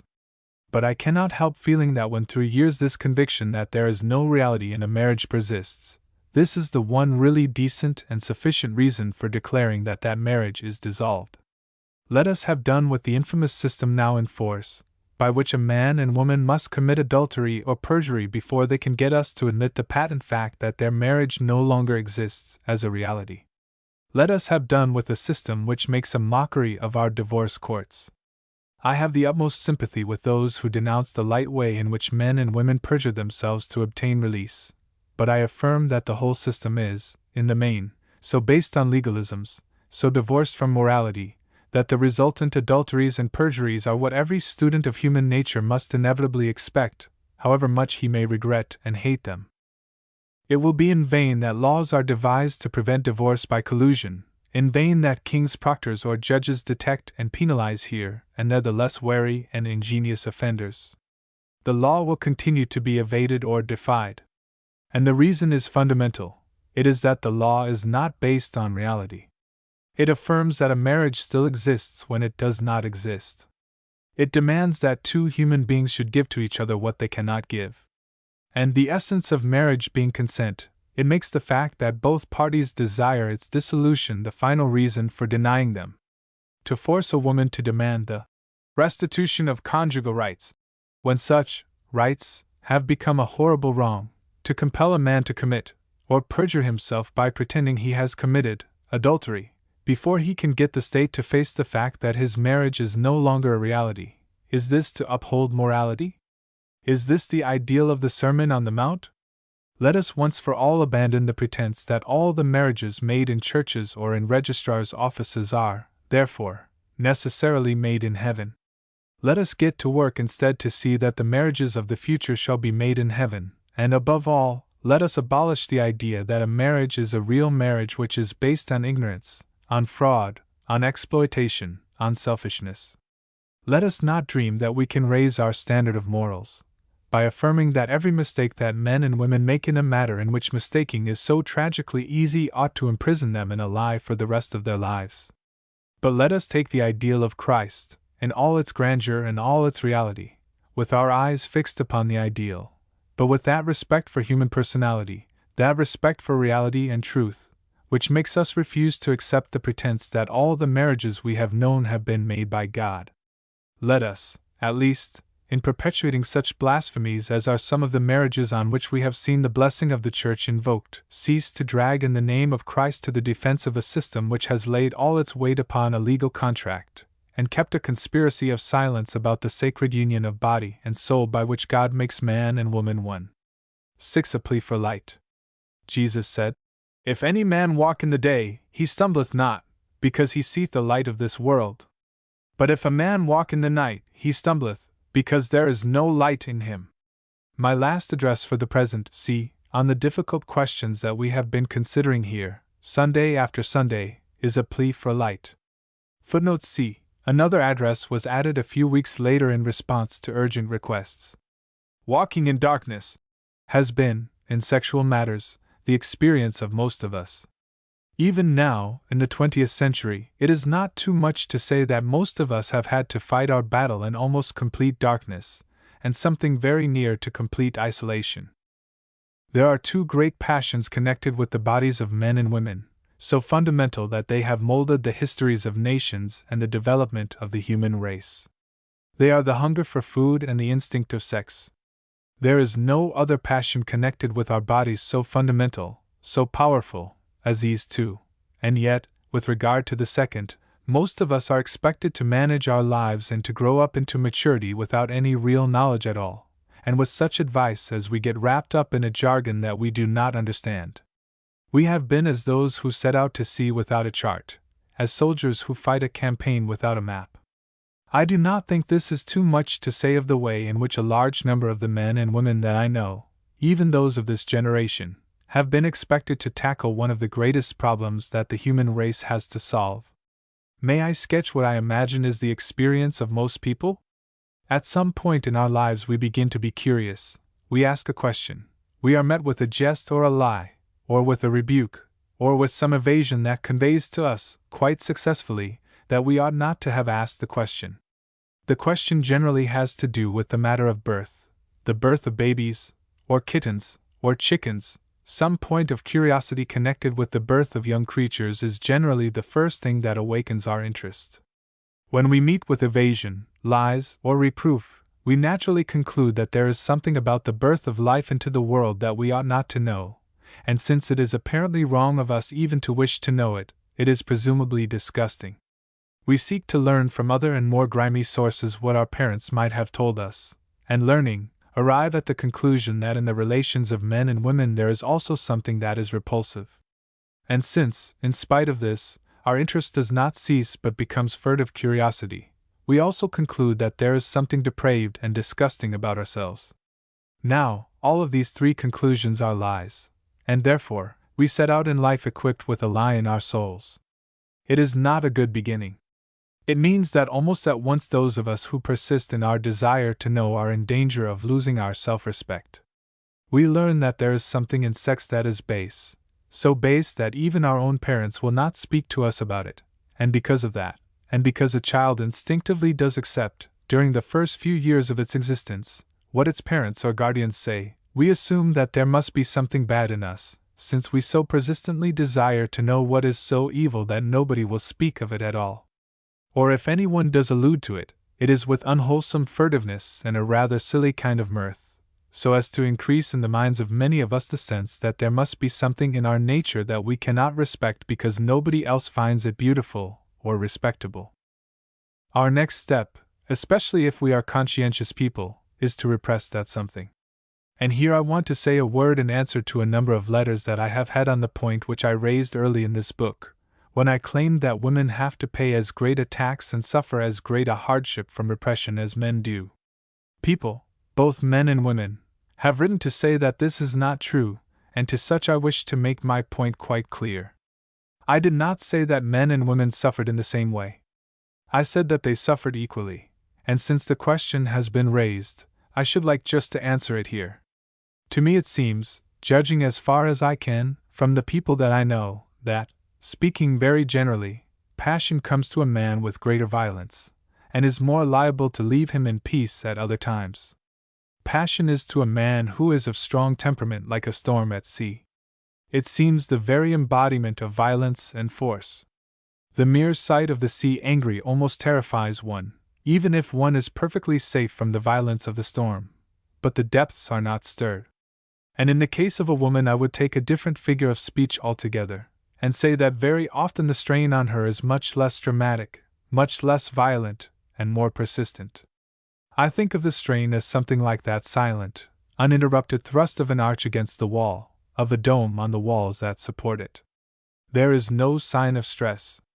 But it is so difficult to build a dome rightly that Italy, the land of domes, is covered with the ruins of those churches whose domes gradually, slowly, thrust outwards till the walls on which they rested gave way and the church was in ruins.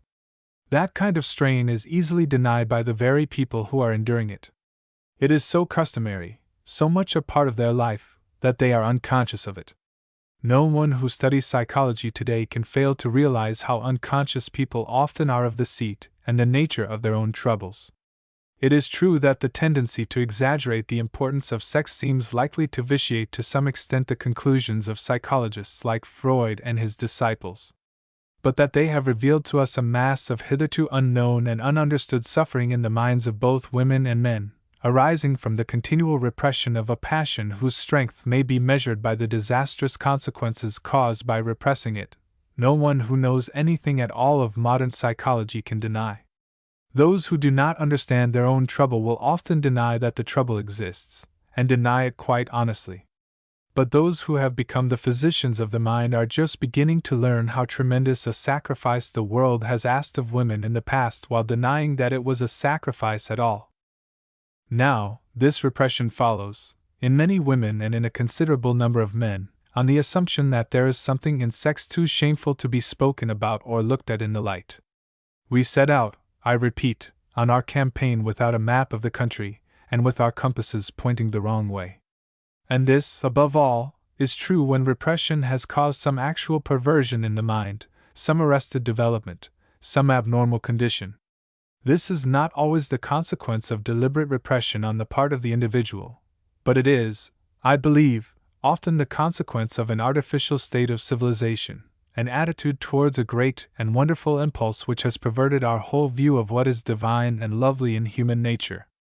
Whatever the cause, the result is abnormality of some kind, and to people who have suffered so, I want, above all, to say this: light and understanding are needed more by you, perhaps, than by anyone else, and to you, above all, they have been denied. Loneliness, isolation, the loss of self-respect, the darkness of ignorance have surrounded those to whom the sacrifice has been hardest, and therefore, the repression, whether racial or individual, most disastrous. You can, if you choose, leave the world a nobler place because you let light in on these dark places. Do not say to yourselves that your suffering is useless and purposeless because it is no good to anyone, no one knows of it, no one understands it, and therefore, it has all the additional bitterness of being to no purpose. That need not be true. Ignorance need not continue. If you will try to make your suffering of service to the world, it is not difficult to measure how great may be our advance in fundamental morality in this present generation. We do not know yet of what human nature is capable, and those who are studying the human mind are perhaps the greatest of all pioneers at the present moment. Some of you have trusted me, and by your trust have enabled me to help other people. Others of you, perhaps, have yourselves become or will become students of psychology. You will advance a little further in a science which is as yet only making its first uncertain steps. Even if you do none of these things, yet if you will try to understand yourselves by the mere fact that you understand, you will find that you are able to help other people whose condition is most tragic, most lonely, to face with courage the problem they share with you. Try to solve it, as you can. You will gain in understanding and strength, so that those in yet greater need will instinctively come to you for help. Base your own moral standard on all that is noble, and wise and human, and you will find that in you the spiritual begins so to dominate the physical that others will see its power and come to you for help. Footnote D. This subject is more fully dealt with in the next chapter. With aching hands and bleeding feet, we toil and toil, lay stone on stone. Not till the light of day return all we have built shall we discern. Now let us turn to the other side of the problem, the more normal relations of men and women who are lovers, who are husbands and wives. May I again recapitulate what appears to be the history of many married people, even in 1921. Let me remind you first that this contract of marriage is the most important, probably, in the whole life of the man and woman who undertake it, that it concerns human personality as perhaps no other relation in the world does, so deeply, so closely, so intimately, that those who enter into it are very near either to heaven or hell. The nearer you come to any other human personality, the nearer you get to the supreme happiness or the supreme failure. And when people enter on this relationship, how are they prepared? Many of them are ignorant, and in the case of women often wholly so, of what marriage actually involves. I find it difficult to speak in measured terms of those parents who deliberately allow their daughters to take a step which involves the whole of their future life and happiness, and that of another human being also, in ignorance of what they are doing. This relationship, which requires all the love and all the wisdom of men and women, so much so that even those who do not call themselves Christians often desire to go to a church and ask for the grace of God to enable them to carry out so great an undertaking, is entered upon by people who literally do not know what, from the very nature of marriage, is required of them. I suppose many people will say that I speak of a state of things which passed a generation ago. No, I do not. I speak of a state of things that is only too common at this present time. I have known marriage after marriage wrecked by the almost unbelievable ignorance that has been present on both sides. I say both sides. First of all, there is the girl. To her, marriage comes sometimes as so great a shock that her whole temperament is warped and embittered by it. Then there is the man, equally ignorant, very often, probably less ignorant of himself, but equally ignorant of her, not realizing how she should be treated. They are often quite ignorant of each other's views on marriage, of what sort of claims they are going to make on each other, what each thinks about the duty of having children. These elementary facts of human life, which must confront those who marry, are faced by them without any kind of preparation, without the most rudimentary knowledge of each other's point of view. And that there are so many happy marriages in spite of all this makes one realize how extraordinarily loyal, fine and courageous, on the whole, human nature is. Only the other day I was speaking in a town in the north of England on this very subject, and I got a letter afterwards to say that the writer had very greatly enjoyed my address at the time. She had found it, she assured me, inspiring and elevating. But she felt bound to write and tell me afterwards, what she was sure would both shock and distress me, that she had found that some of the people in my audience were actually acting on what I said. I suppose every public speaker comes up against that sort of thing sometimes. The calm assurance that you are merely talking in the air and have not the slightest desire that anyone should act on what you say. So this lady wrote to say that, though she and her husband had both been greatly impressed by what I said, they were horrified to find that, as a result, people were actually discussing with one another, before they married, certain points which she mentioned to me and which she said they ought never to discuss until they were married. Is it not amazing that anyone should seriously contend that it is better to arrive at an understanding with the person he or she is about to marry after marriage than before? That people who would not dream of betraying anyone into any kind of contract about which they were not satisfied that its terms were understood should be willing to betray others, I deliberately call it a betrayal, into a contract of such infinite importance, and positively desire that they shall be ignorant of its nature? It really seems sometimes as if pains were positively taken to mislead those who are going to be married.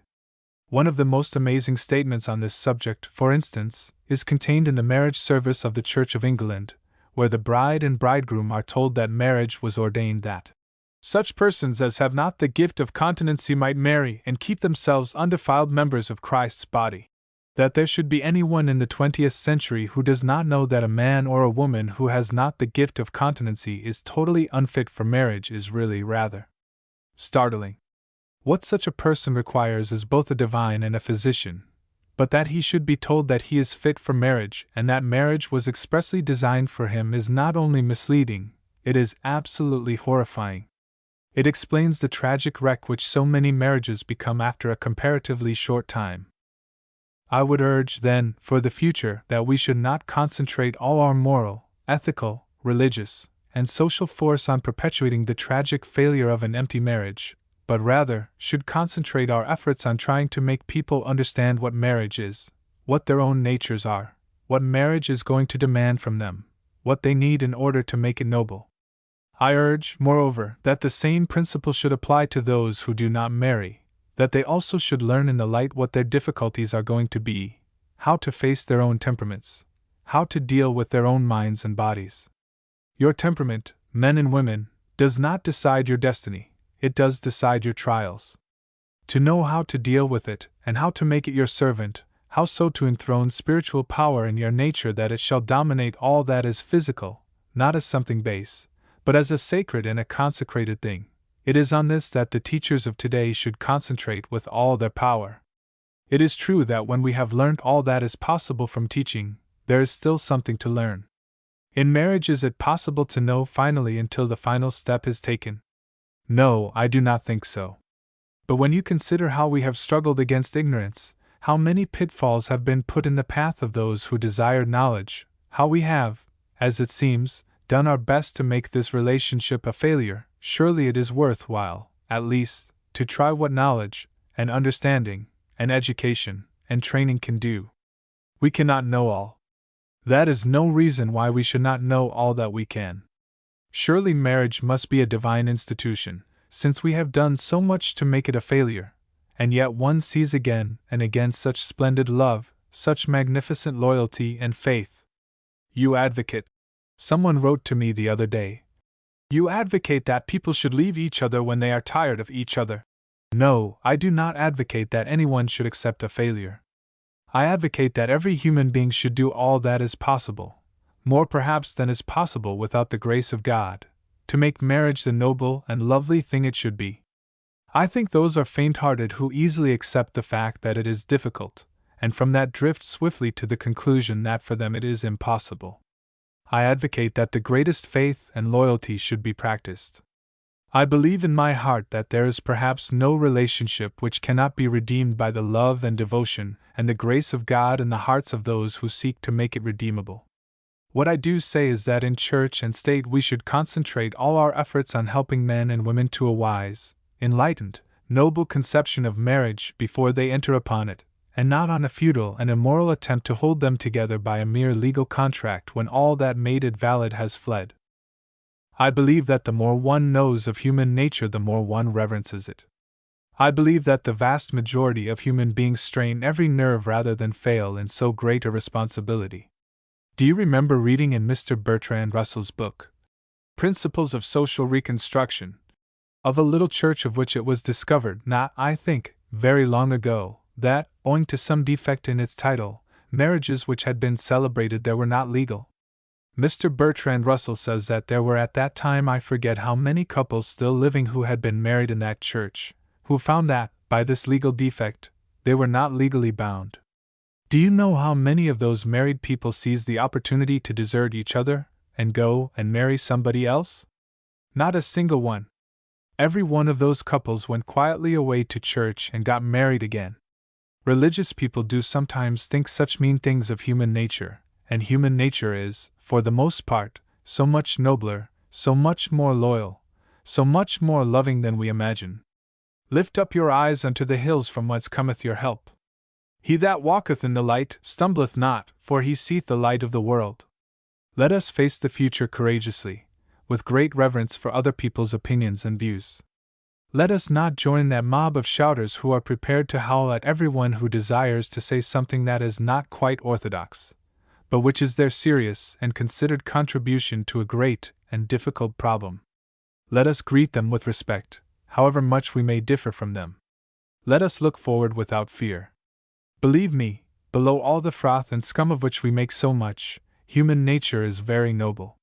Let us give that example to the world which is worth 1,000 arguments, the example of a noble married life, the example of a noble single life. Those of you who are alone can do infinitely more for virtue by being full of gentleness, wisdom, sanity, and love than by any harsh repression of yourselves. It is by what you can make of celibacy that the world will judge celibacy. And so of married lovers. Believe me, it is not the children of married lovers who are rebels against a lofty standard. Those who have seen with their eyes a lovely, faithful, and unwavering love are not easily satisfied with anything that is less. Lift up your eyes unto the hills. From whence cometh your strength?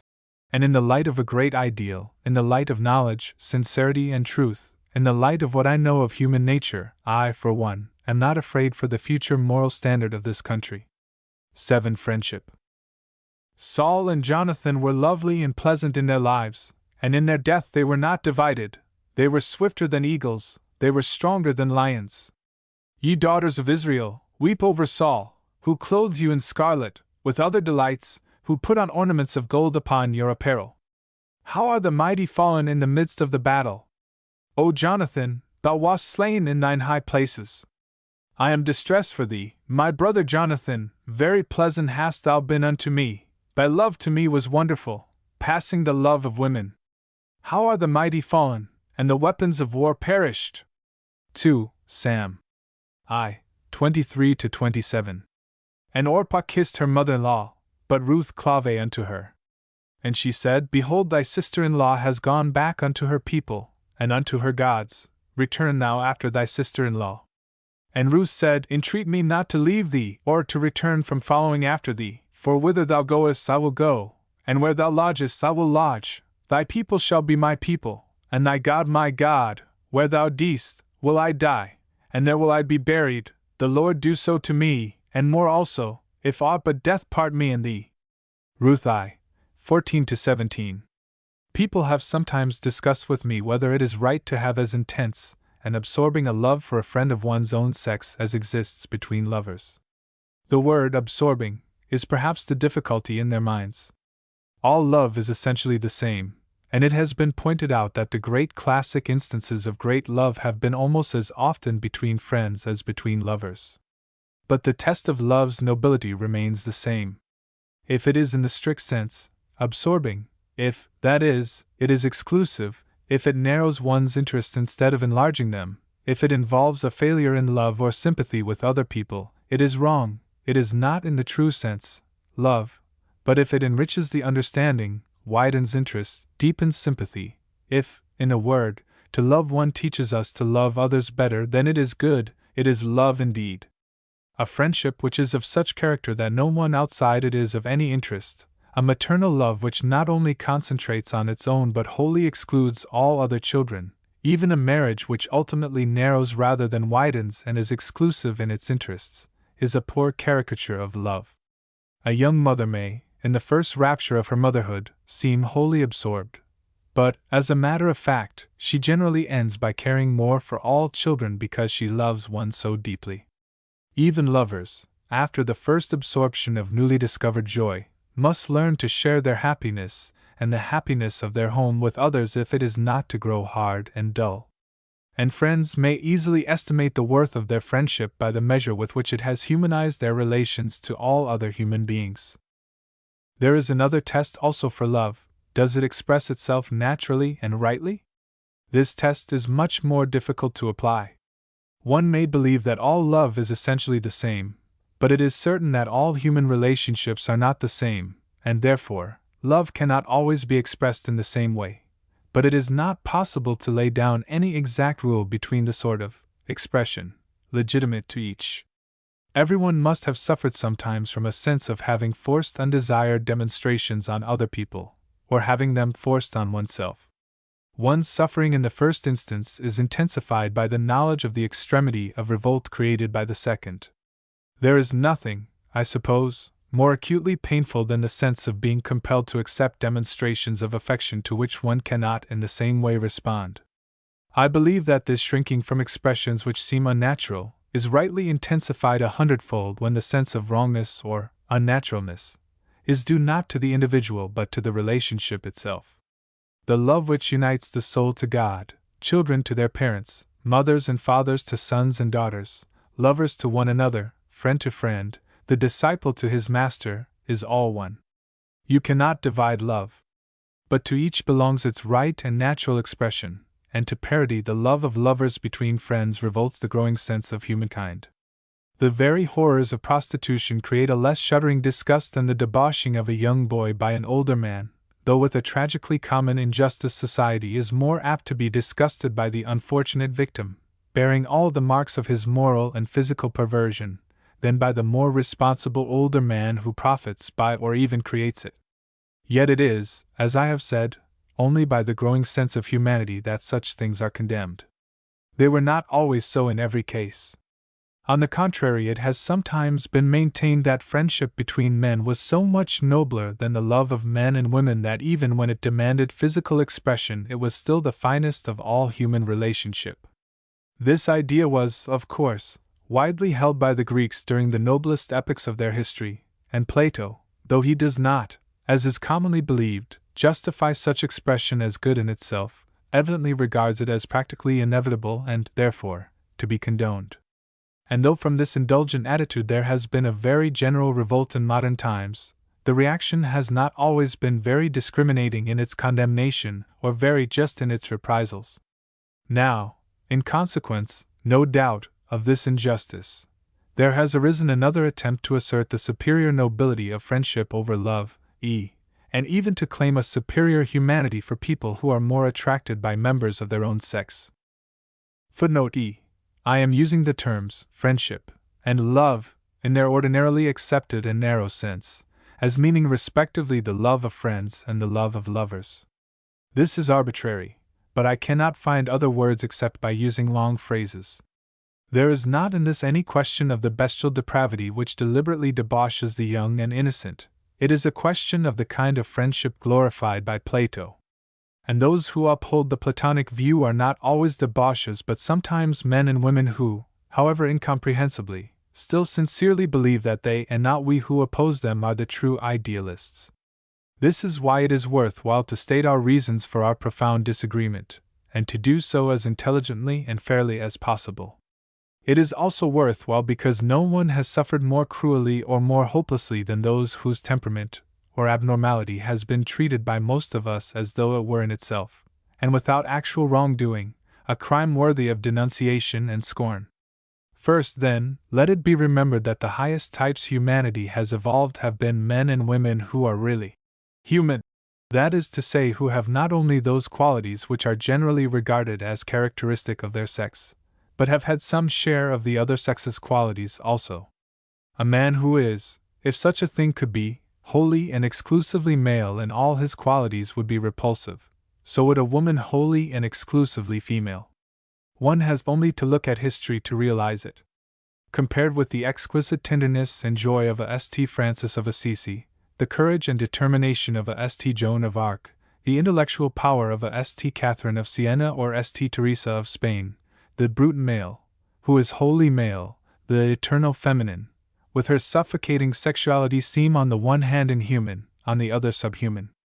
It is not the absence of the masculine qualities in a man, or of the feminine qualities in a woman which raises them above the mass.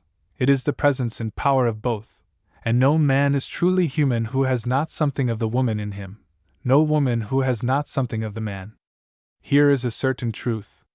And its supreme example is Christ himself, Christ in whom power and tenderness, strength and insight, courage and compassion were equally present, Christ who is in truth the ideal of all humanity without distinction of race, class or sex. This is true. But its truth has been misunderstood by teachers like Edward Carpenter. Beauty and strength in human nature as elsewhere depend on harmony, and in such characters as I have cited that harmony is found. For, in fact, there is no instance in nature of a male wholly male, or a female entirely female. Even physically the elements are shared. And if we say with confidence that where these elements are most fully shared there is found the fullest humanity, we are not committed to adding that where the body has one predominating character, and the spirit another, there is something finer still. For harmony of life and temperament the body should be the perfect instrument and expression of the spirit. When you have the temperament of one sex in the body of another, this cannot be. There is at once a disharmony, a dislocation, a disorder, in fact, a less perfect not a more perfect type. Humanity does, I believe, progress towards a fuller element of the woman in the man in the woman, and the best we have produced so far confirm the truth of this. But it is not an advance to produce a type in which the temperament and the body are at odds. This is not progress but perversion. It is the same consciousness of dislocation which makes us condemn homosexual practices. Here it is a dislocation between the means and the end. The instinct of sex, to whatever use it may have been put, is fundamentally the creative instinct.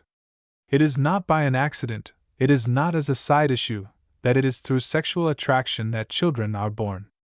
And however sublimated, however enriched, restrained and conditioned, the creative power of physical passion remains at once its justification and its consecration. To use it in a relationship which must forever be barren is unnatural, and in the deepest sense immoral. It is not easy to define immorality, because morality is one of the fundamentals which defy definition, but though it is not easy to define, it is not hard to recognize. All the world knows that it is immoral to prostitute the creative power of genius to mere commercialism, for money or for fame. No one can draw a hard and fast line. No one will quarrel with a great artist because he lives by his art, or because he will sometimes turn aside to amuse himself, his public, or his friends. Michelangelo is not blamed because, one winter's afternoon, he made a snow statue for Lorenzo de' Medici. Yet all will admit that merely to amuse, merely to make money, merely to gain popularity is a prostitution of genius. Why? Because it is to put to another than its real purpose the creative power of a great artist. In the same way, to use the power of another great creative impulse, that of sex, in a way which divorces it wholly from its end, creation on the physical as well as the spiritual plane, is immoral because it is unnatural. Again and again it will be found to lead to a violent reaction of feeling, a repulsion which is as intense and violent as the devotion which was its prelude. What then should those do who have this temperament? No one, perhaps, can wisely counsel them but themselves. They alone can find out the way by which the disharmony of their being can be transcended. That it can be so I am persuaded. That modern psychology has already made strides in the knowledge of this problem we all know. What is due to arrested development or to repression can be set right or liberated, what is temperamental transmuted. But I appeal to those who know this, but who have suffered and do still suffer under this difficulty, to make it their business to let in the light, to help others, to know themselves, to learn how to win harmony out of disharmony and to transcend their own limitations. Let them take hold of life there where it has hurt them most cruelly, and wrest from their own suffering the means by which others shall be saved from suffering and humanity brought a little further into the light. Who knows yet of what it is capable? Who knows what is our ultimate goal? It may be that out of a nature so complex and so difficult may come the noblest yet, when the spirit has subdued the warring temperament wholly to itself. And to the others I would say this.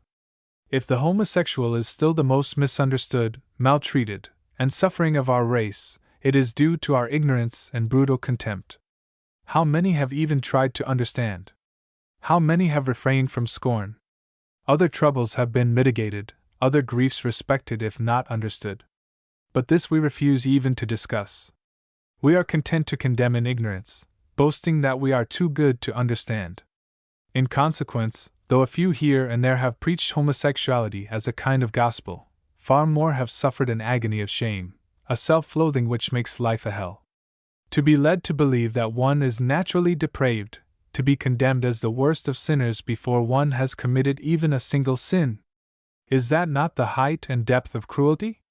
Do you wonder if here and there one of the stronger spirits among these condemned ones reacts in a fierce, unconscious egotism and proclaims himself the true type of humanity, the truly civilized man?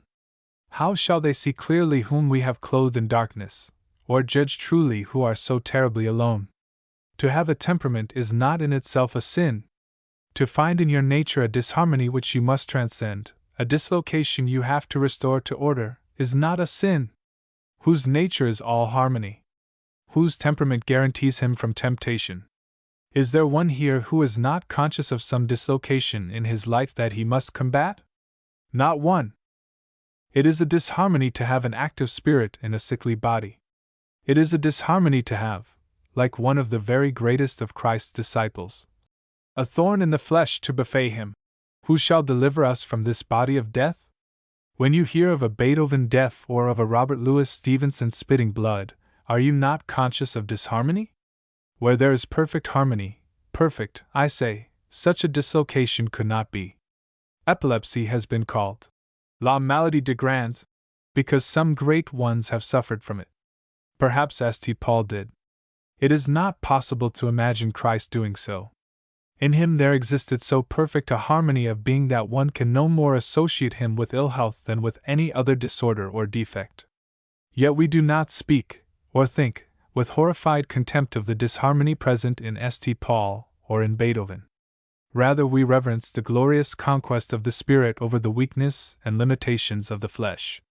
Some of us have even rushed to the opposite extreme and preached ill health as a kind of sanctity, in our just admiration for those who have battled against it, and shown us the spirit dominant over the flesh.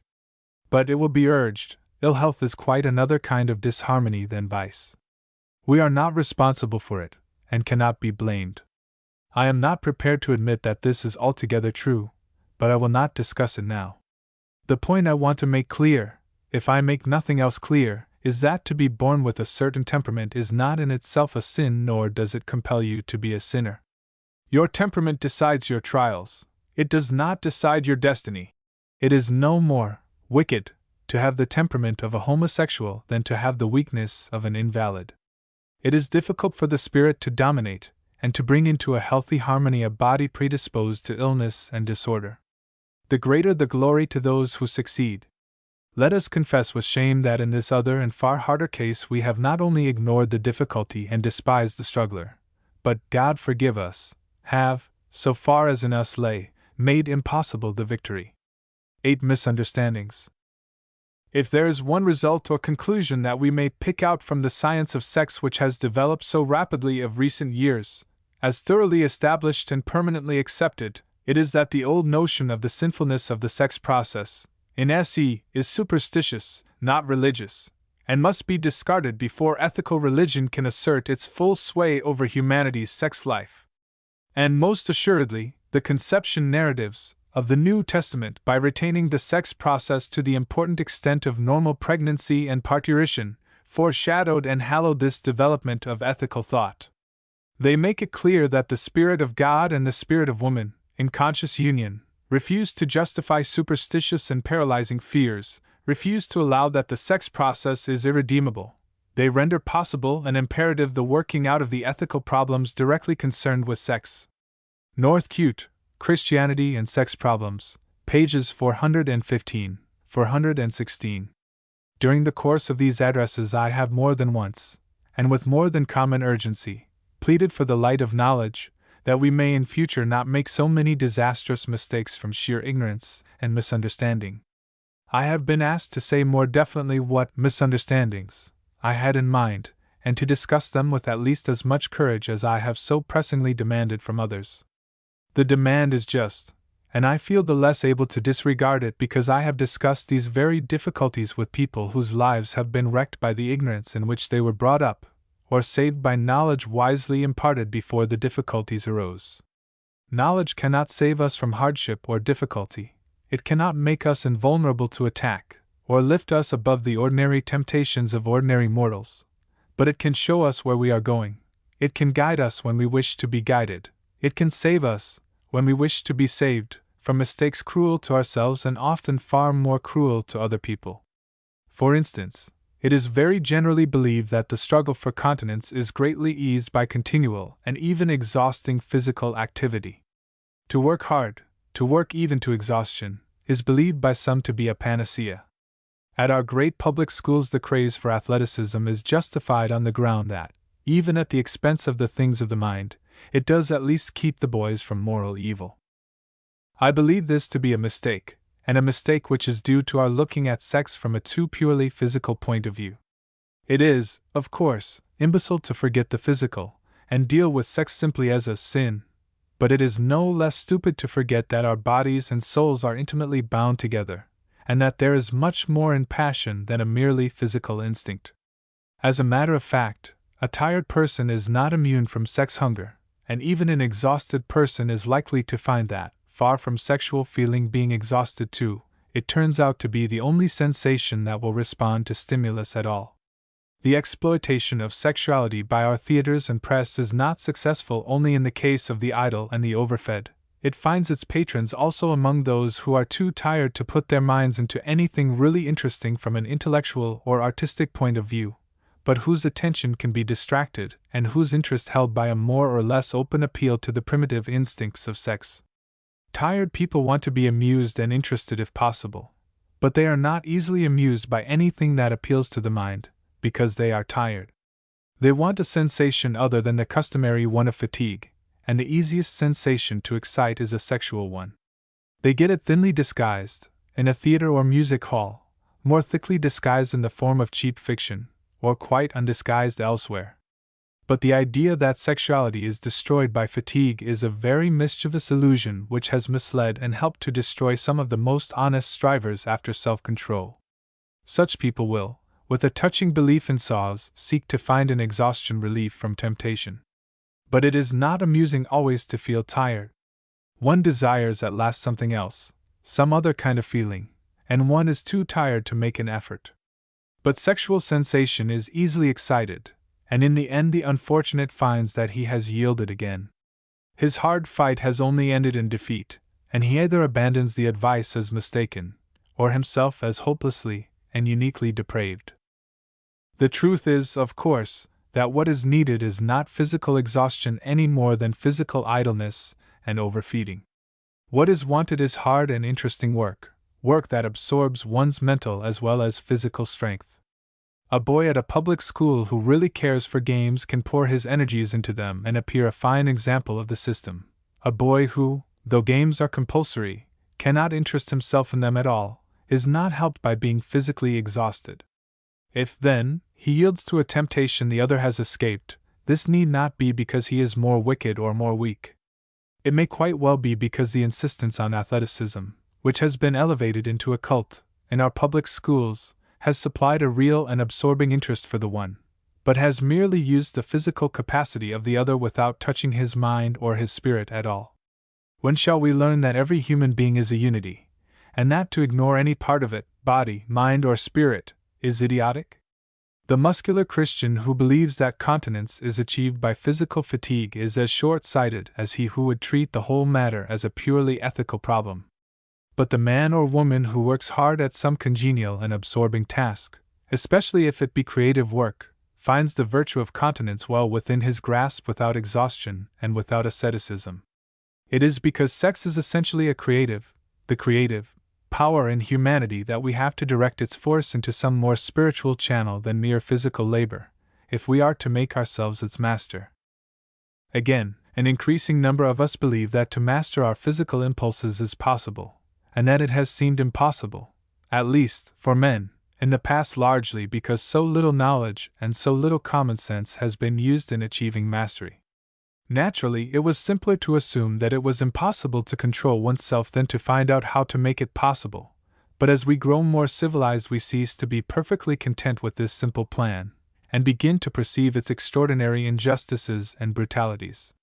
It has been said that the civilization of any people or period may be judged by the position of its women, and though this is too simple to be quite true, it is far more true than false. If, however, civilization does raise the position of women, and assign to them a greater freedom of action and a wider scope for their lives than was theirs before, it must be clearly understood that women in these circumstances and of this type will take a quite different line on the question of sex morals than their great-grandmothers did. It is, for example, still urged that women must not do this, that or the other work, because it involves working with men whose sex instincts may be uncontrollably aroused by such collaboration. Sir Amroth Wright has pleaded this, and it is being urged today against the entrance of women into what is now almost the only sphere still closed to them, the spiritual work of the churches. It is urged that some men are afraid of being sexually excited if they are addressed by a woman preacher, and that others cannot be within the sanctuary, with a woman near them, without similar danger. The misunderstanding that arises here is, surely, that the cause of this abnormal excitement is in the woman, whereas, in the cases cited, it is in the man. There are, of course, women who find an exactly similar difficulty in working with men, women who are transformed by the mere presence of men, as there are men who cannot enter a room full of women without physical disturbance. Such men, such women, are not necessarily depraved or immoral persons. Their temperament may be a source of genuine distress to them. It may be most admirably controlled, and in thousands of cases it is so, especially when the sufferer understands himself or, more rarely, understands herself. All the help that psychology and medical science can give, and it is much, should be given to and accepted by such people. The one thing that should not be yielded is the ridiculous claim that men and women who are not so susceptible, and who are in the vast majority, should rule their lives according to the standards of those who are sexually overdeveloped or one-sidedly developed. It cannot be too strongly insisted that this problem is the problem of the individual. He or she has got to settle it. He must learn to manage himself in such a way that he ceases to be abnormally excitable, or he must arrange his life so that he avoids, as far as possible, the causes of excitement. He must not expect others to cramp their lives to fit him. He must not expect civilization to be perverted or arrested in order to avoid a difficulty which is his own. The only alternative to this is to revert to a form of civilization in which it was frankly admitted that sex impulses could not be controlled, either by men or by women, and society was therefore organized on a basis which, quite logically, provided for the restraint of women in a bondage which prevented them from satisfying their impulses as they chose, and at the same time protected them from attack by other men than their lawful owners, and which, further, provided conveniences for the equally uncontrollable instincts of men. This system is quite logical. So is the one here advocated, of assuming that the sexual instincts of both sexes can be controlled. What is not logical is the assumption that they can be controlled, but that such control is to be exercised not by each one mastering himself, but by the removal of all possibility of temptation. This demand is really incompatible with our civilization, and those who make it should try to understand that what they ask is, in fact, the reversal of all advance in real self-control in matters of sex. Let us abandon the pretense that it is wicked for either a man or a woman to have strongly developed sex instincts. When we do this, we shall be on the high way to learning how to manage ourselves without making preposterous demands upon our neighbors or inroads upon their individual freedom. We shall also, I believe, get rid of those perversions which darken understanding as well as joy. One need not go all the way with Freud. One may, indeed, suspect him of suffering from a severe repression himself, while admitting, nevertheless, that much of the folly that surrounds our treatment of sex questions is due to the pathetic determination of highly respectable people to have no sex nature or impulses at all. Certainly this accounts for much that is called prudery in women, whose repressed and starved instincts revenge themselves in a morbid, mental, preoccupation with the details of vice. I am forced to the conclusion that it has also something to do with the quite extraordinary description that certain ecclesiastics give of their own inability to control their imaginations even at the most solemn moments. A narrow and dishonest moral standard has been foisted upon women in these matters, and instead of knowing themselves and learning to control their natures, they have been given a false idea of their own natures, and taught instead merely to repress them. So, very often, a curiously artificial code of manners has been accepted by the clergyman, a code which has been crystallized in a phrase by calling the clergy the third sex, and he, like the women, should be in revolt against it if he is to be saved. Indeed, we are or should be allies, not foes. Let the priest or minister wear the same kind of collar as other people, mix with them on equal terms, and then, if he has a higher moral standard than they, it will be his own standard, accepted by him because it commands his homage, and not a standard imposed on him merely because he belongs to a certain caste. It is always the code of morals imposed from without that does mischief, and results in the repressions and perversions about which modern psychology has taught us so much. It will perhaps be urged that the peculiar dangers of which ecclesiastics are conscious are due to the psychological fact that the erotic and religious emotions are closely allied. That this is a fact will hardly be doubted. But again, the problem is either an individual one, or it must be solved by abandoning our present position and reverting to that of an earlier and cruder civilization. It is possible to argue that eroticism and religion are so nearly allied and so easily mistaken for one another, that safety and sincerity alike demand separate worship for men and women. It is also possible to leave it to the individual to manage himself, conquer where he can and flee where he cannot. But it is not possible, on grounds of religious eroticism, to protect men from listening to a woman preaching, at the cost of compelling women to listen to no one but a man, or insist on the intolerable cruelty of compelling a man priest to celebrate Mass with a woman server, while forcing the woman to make her confession to a man. Footnote F, as, e.g., among the Mahometans and, to a less extent, the Jews. I am convinced that when religious people learn to refrain from cheap religion, based on emotional preaching and sentimental or rowdy music, they will find that, though eroticism and religion are nearly allied and can easily be mistaken, it is not impossible to distinguish between them. The effort to do so should be made by our spiritual leaders, and when made will result in a sturdier and more thoughtful religion. While for those, whether men or women, who are honestly aware that for them certain things are impossible, there will be an obvious alternative. The man who cannot forget the woman in the priest or preacher will not attend her church. The woman, of whom the same is sometimes true, will avoid the ministrations of men. There will then be less of that eroticism in religion which some of those who, by a curious perversion of logic, oppose the ministry of women actually quote as a reason for compelling women to go to men priests because there is no one else for them to go to. 9 Further misunderstandings. The need for sex chivalry. Men venerated and even feared women, particularly in their specifically sexual aspect, even while they bullied them, and even in corrupt and superstitious times, when the ideal of womanhood was lost sight of, women tended to get back as witches the spiritual eminence they had failed to retain as saints, Matrons and Saviors of Society. Northcote, Christianity and Sex Problems, p. 326. Chivalry is the courtesy of strength to weakness. Yet women who pride themselves on their superior moral strength in regard to sex rarely feel bound to show any chivalry towards the weak. I do not myself believe that women are as a whole stronger than men, or that men are as a whole stronger than women, but I am sure that the sexes are relatively stronger in certain respects and at certain points, and that where one is stronger than the other, that one should feel the chivalrous obligation of strength whether man or woman. Chivalry is not, and ought not to be, a masculine virtue solely. For example, it is quite common to be told of, or by, some girl who is an artist in flirtation that she is quite able to take care of herself.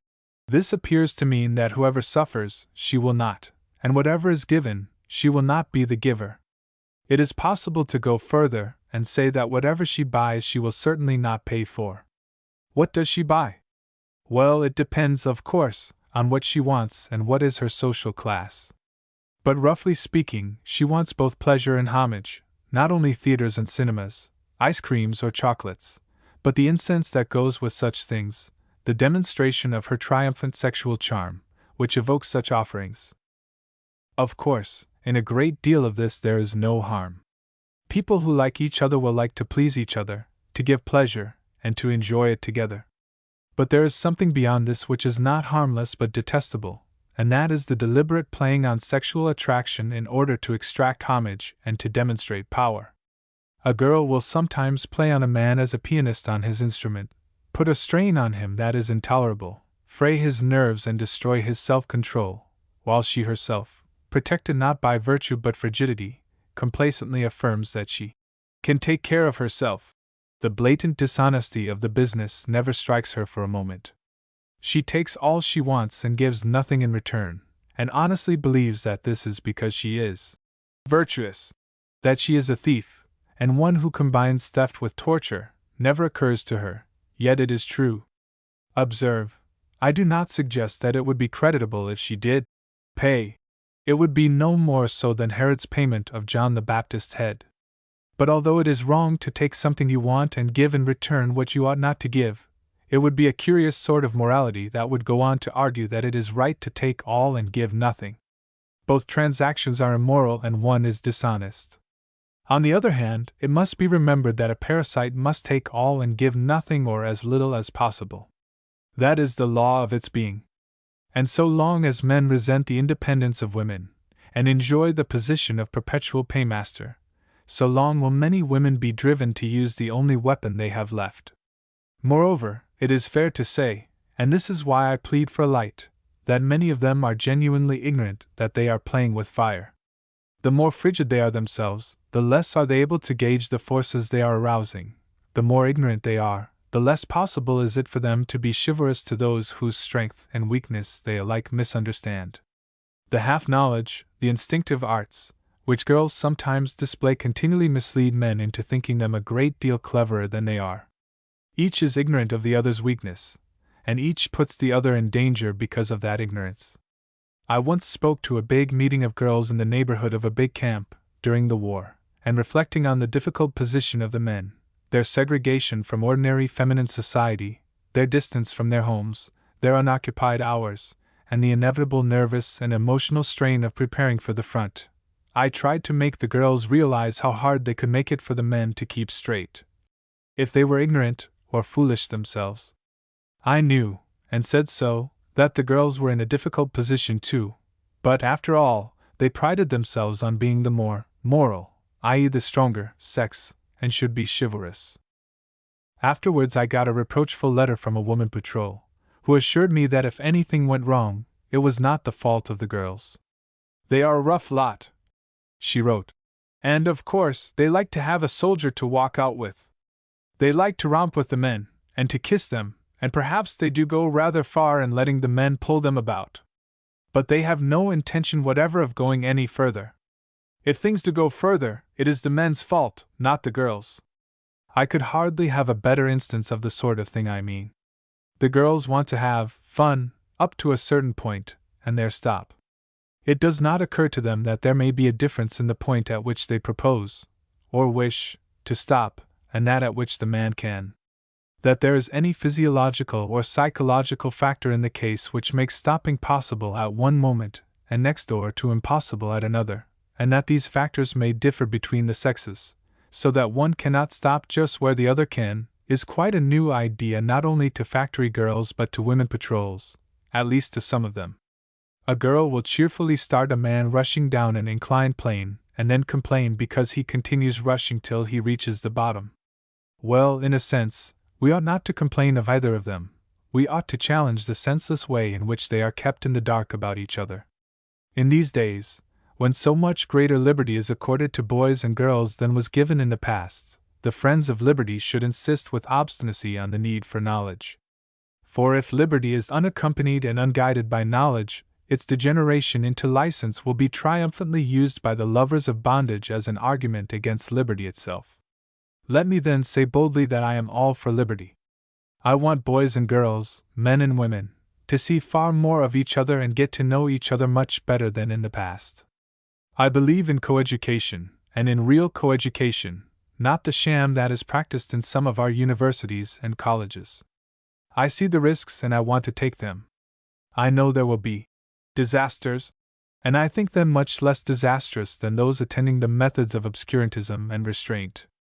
I think the idea that a boy and girl may not touch each other introduces a silly atmosphere of unreal romance, where commonplace friendship is what is wanted.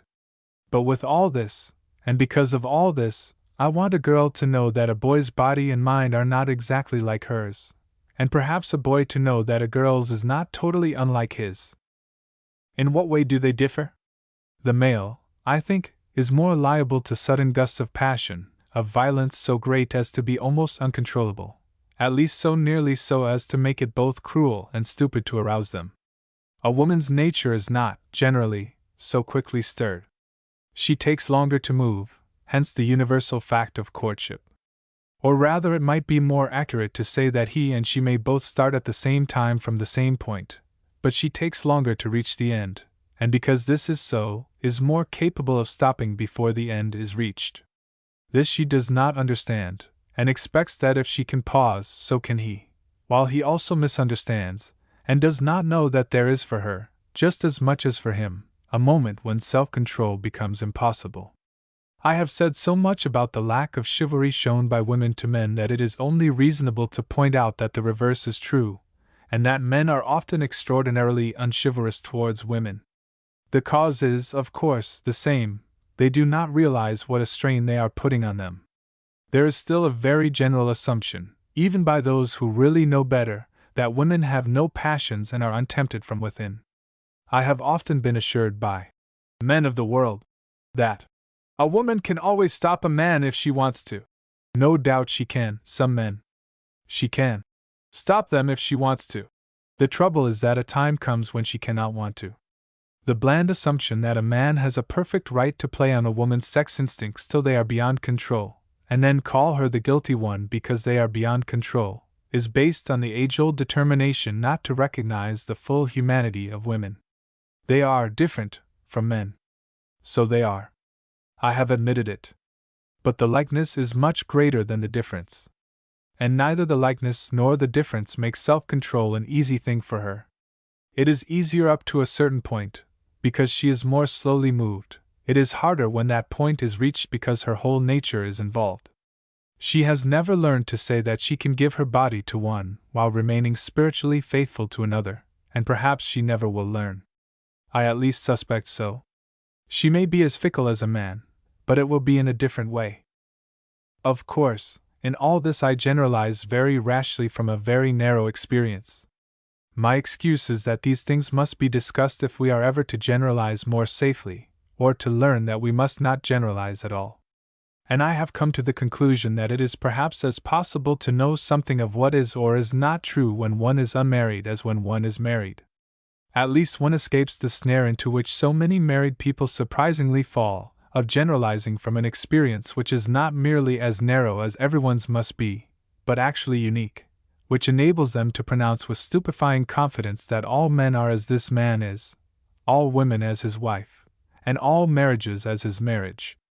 When one has had the honor of receiving the confidence of a succession of such prophets and heard them pronounce in turn, but in an entirely different sense, upon the difficulties or easinesses of sex relationships, always with a full assurance that they are right, not only in their own case but universally, one begins to make a few tentative generalizations oneself in the hope that they will at least provoke discussion and engender light. X. The sin of the bridegroom.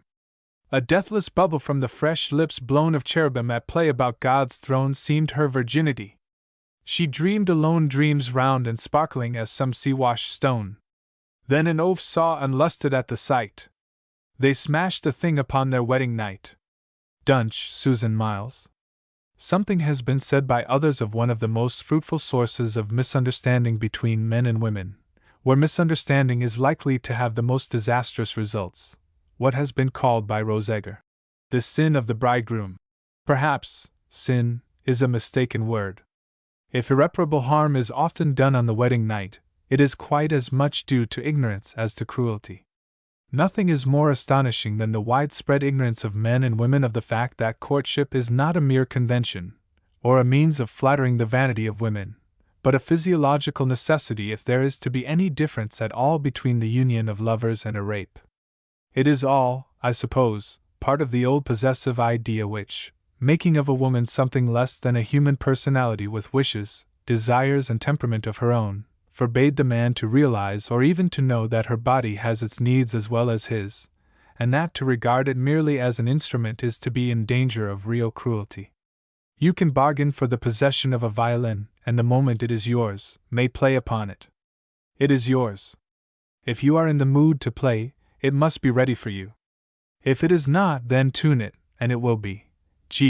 But a human being cannot be treated so in any human relationship.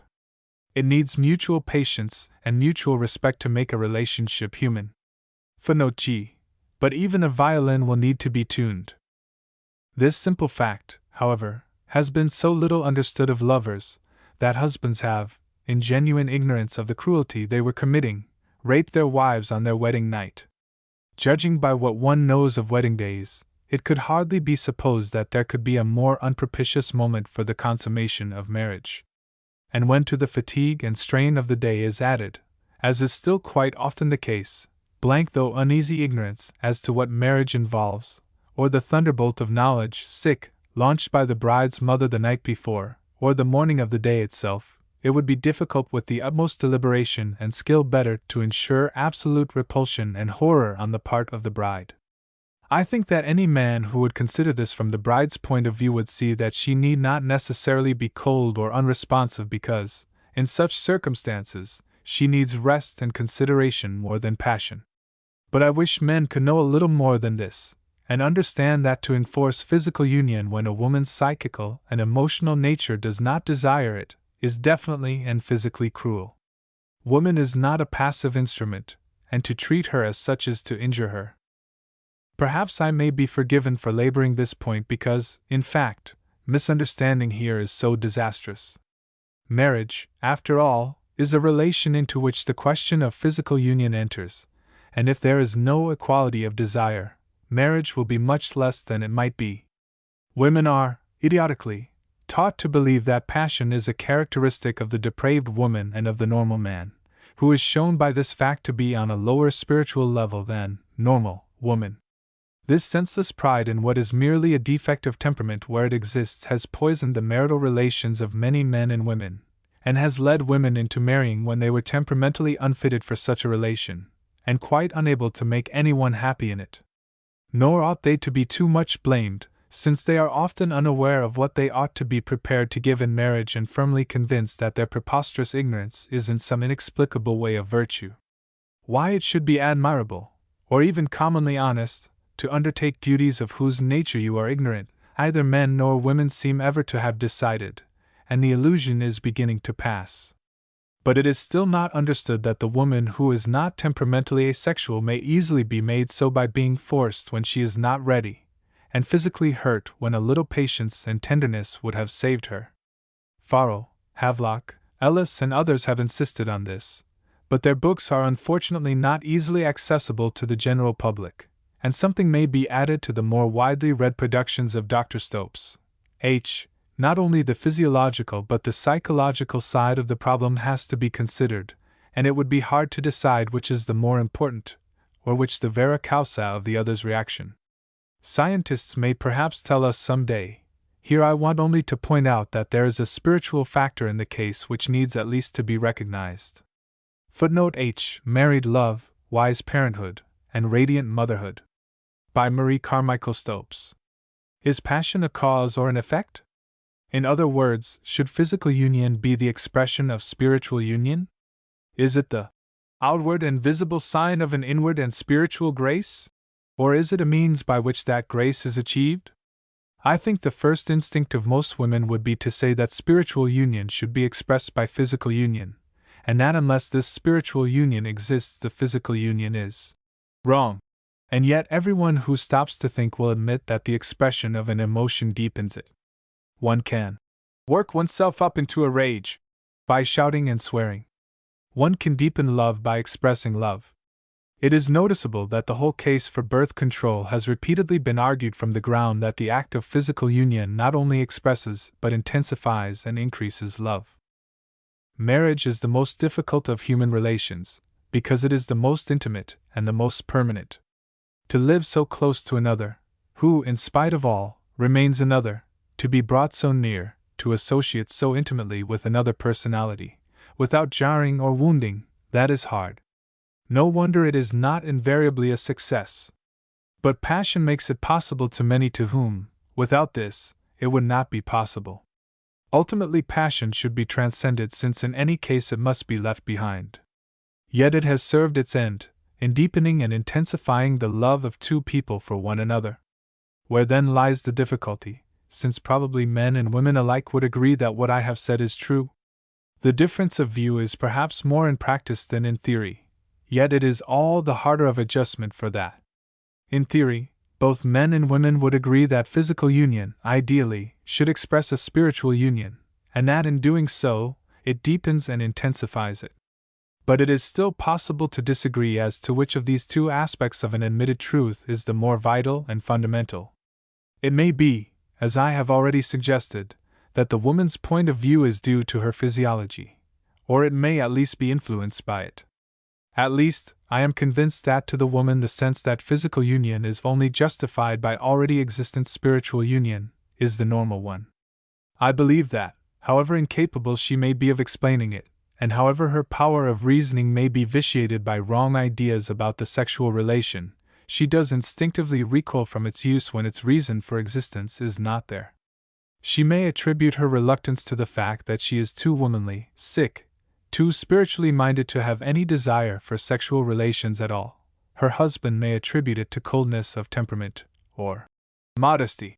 In fact, it is due to the cause I have stated, and if she had never been called upon to give her body except when her own desire for the outward and visible sign of an inward and spiritual grace demanded it, her husband would have found that she was not temperamentally defective, but as good a lover as he. No one who lives in the world at all can fail to understand that in every human relationship, and supremely in this one, there must be much mutual accommodation, much give and take, a great gentleness to every claim made in the name of love. All I am concerned to do here is to help to clear up misunderstandings. It is no claim that I put forward that the woman's point of view is superior to the man's, merely that they seem to me a little different. A man who is conscious of jarring, who finds himself a little at cross purposes with the woman he loves, and yet knows that the jarring is merely superficial and the love profound, may easily feel that to ask and offer once more the supreme expression of that love is the best way to transcend the temporary lack of sympathy and restore love to its right place and true proportion. Who shall say that he is wrong? Is it not certain that the expression of love does intensify and deepen love? Is not a sacrament the means of grace as well as its symbol? Yet let him be warned. He may easily seem to his wife to be contenting himself with the symbol without the reality, the body without the soul. If she understands him, she may go with him. If she does not, no yielding on her part, no physical passion that he may arouse, will quite stifle the protest which tells her that she suffers spiritual violation. Do you remember the cry of Julie in The Three Daughters of M. Dupont? It is a nightly warfare in which I am always defeated. That her physical nature is suborned to aid in the conquest only increases for her the sense of degradation. This difference in point of view affects the relations of men and women far more widely than is realized, since it is apt to arise wherever the physical comes in at all. And where does it not? Not a touch only, or a caress, but all deliberate appeal to sexual feeling becomes more difficult to women as they grow more civilized. It is perhaps difficult for a man to realize, in the atmosphere of giggles and whispers with which sex is surrounded in the theater, the novel, and the press, how revolting it becomes to modern women to be expected to use such means for holding a lover, or extorting concessions from one who is held. It was much easier, I suppose, when women did not understand what they were about. One sees that to such women it is comparatively easy today. And the position is complicated by inheritance of the age-old conviction that a woman is supremely woman when she can bend a man by precisely these means. But the revolt is here. And, for the sake of clearness, what I am concerned to show is that a woman is not necessarily asexual or cold because she will not use an appeal to sexuality in order to get what she wants. She may have all the temperament in the world, but she has also self-respect, and she revolts from the idea of exploiting for advantage what should be sacramental.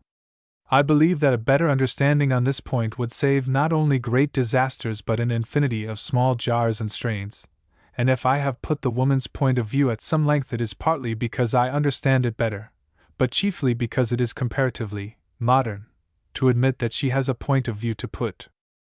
Once understood, it becomes easier to understand also the startling successes and disastrous failures which attend the remarkable practice of teaching a woman to love after she is married. The extent to which social taboos and prudery may actually inhibit a woman's natural sexual development makes it possible, as we have seen, for her to marry in ignorance of what marriage implies. When this happens, her love, though it may be noble, altruistic, and spiritual, does not involve her whole nature. Her husband, if he respects her sufficiently, will be able to awaken that which sleeps, and in accordance with the undoubted truth that expression intensifies love, he does teach her to love him not only in one sense but in all.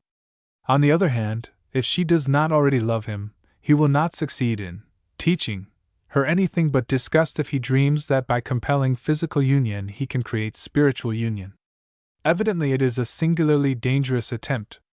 It is to be hoped that in future no woman will run such risks out of ignorance, but that lovers will, before they marry, understand what each expects, what each desires to give, and at least start fair.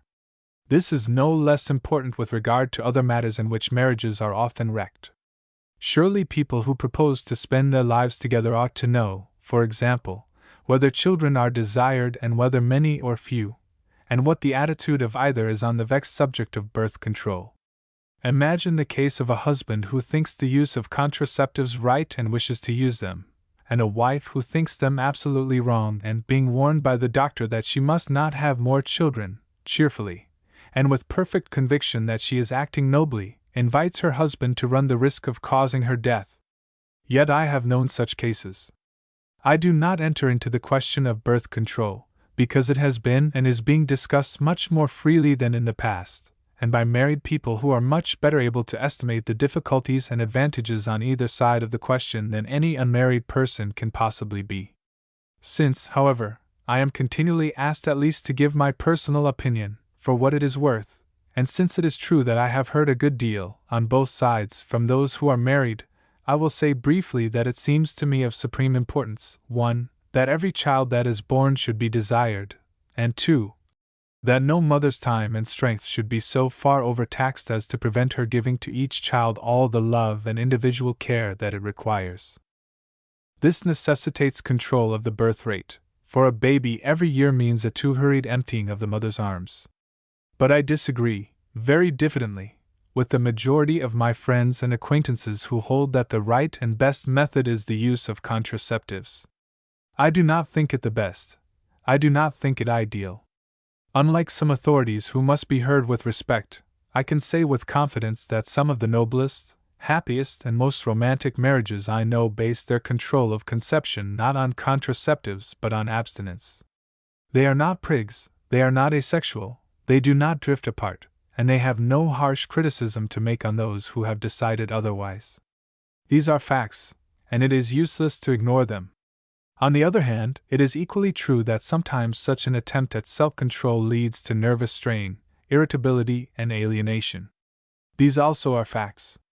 Personally, I would submit marital relations to the two tests I have proposed, and add that we have succeeded in oversexing ourselves to an extent which cannot be ignored, that we have repressed, till we are obsessed, and that, before we right ourselves, we shall have to make many experiments, try many roads, and suffer many things. It is then above all necessary that we be very gentle to one another, and even a little patient with ourselves. I conceive it much better to use contraceptives than to bear unwanted children. I conceive it also better to use them than to be cruel to others or become neurotic oneself. But that it is the ideal I do not believe. 11. Common sense and divorce law reform. Those whom God hath joined together let no man put asunder. In view of what I have said about our marriage and divorce laws, several people have asked what I should actually propose in the way of reform, and I am glad to take the opportunity of a new edition briefly to answer this question. Footnote I. See Chapter 5. I do not wish to see reform take the line of a longer list of causes for divorce, such, for example, as drunkenness, insanity, imprisonment for life, and so on. I should prefer to abolish these lists altogether, and to bring all divorce cases under some form of equitable jurisdiction, each case being decided on its merits. It should be the business of the court to decide whether the marriage desired to be invalidated has in actual fact any validity or reality at all, and to declare the couple divorced if it has not. In such courts men and women, or a man and a woman, should act together as judges. It will be urged that to decide such a question is beyond the power of any human judgment, but I submit that in fact such decisions are being given every day.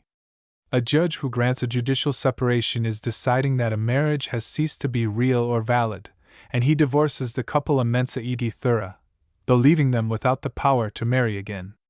He actually puts them asunder, more rigidly than a divorced couple.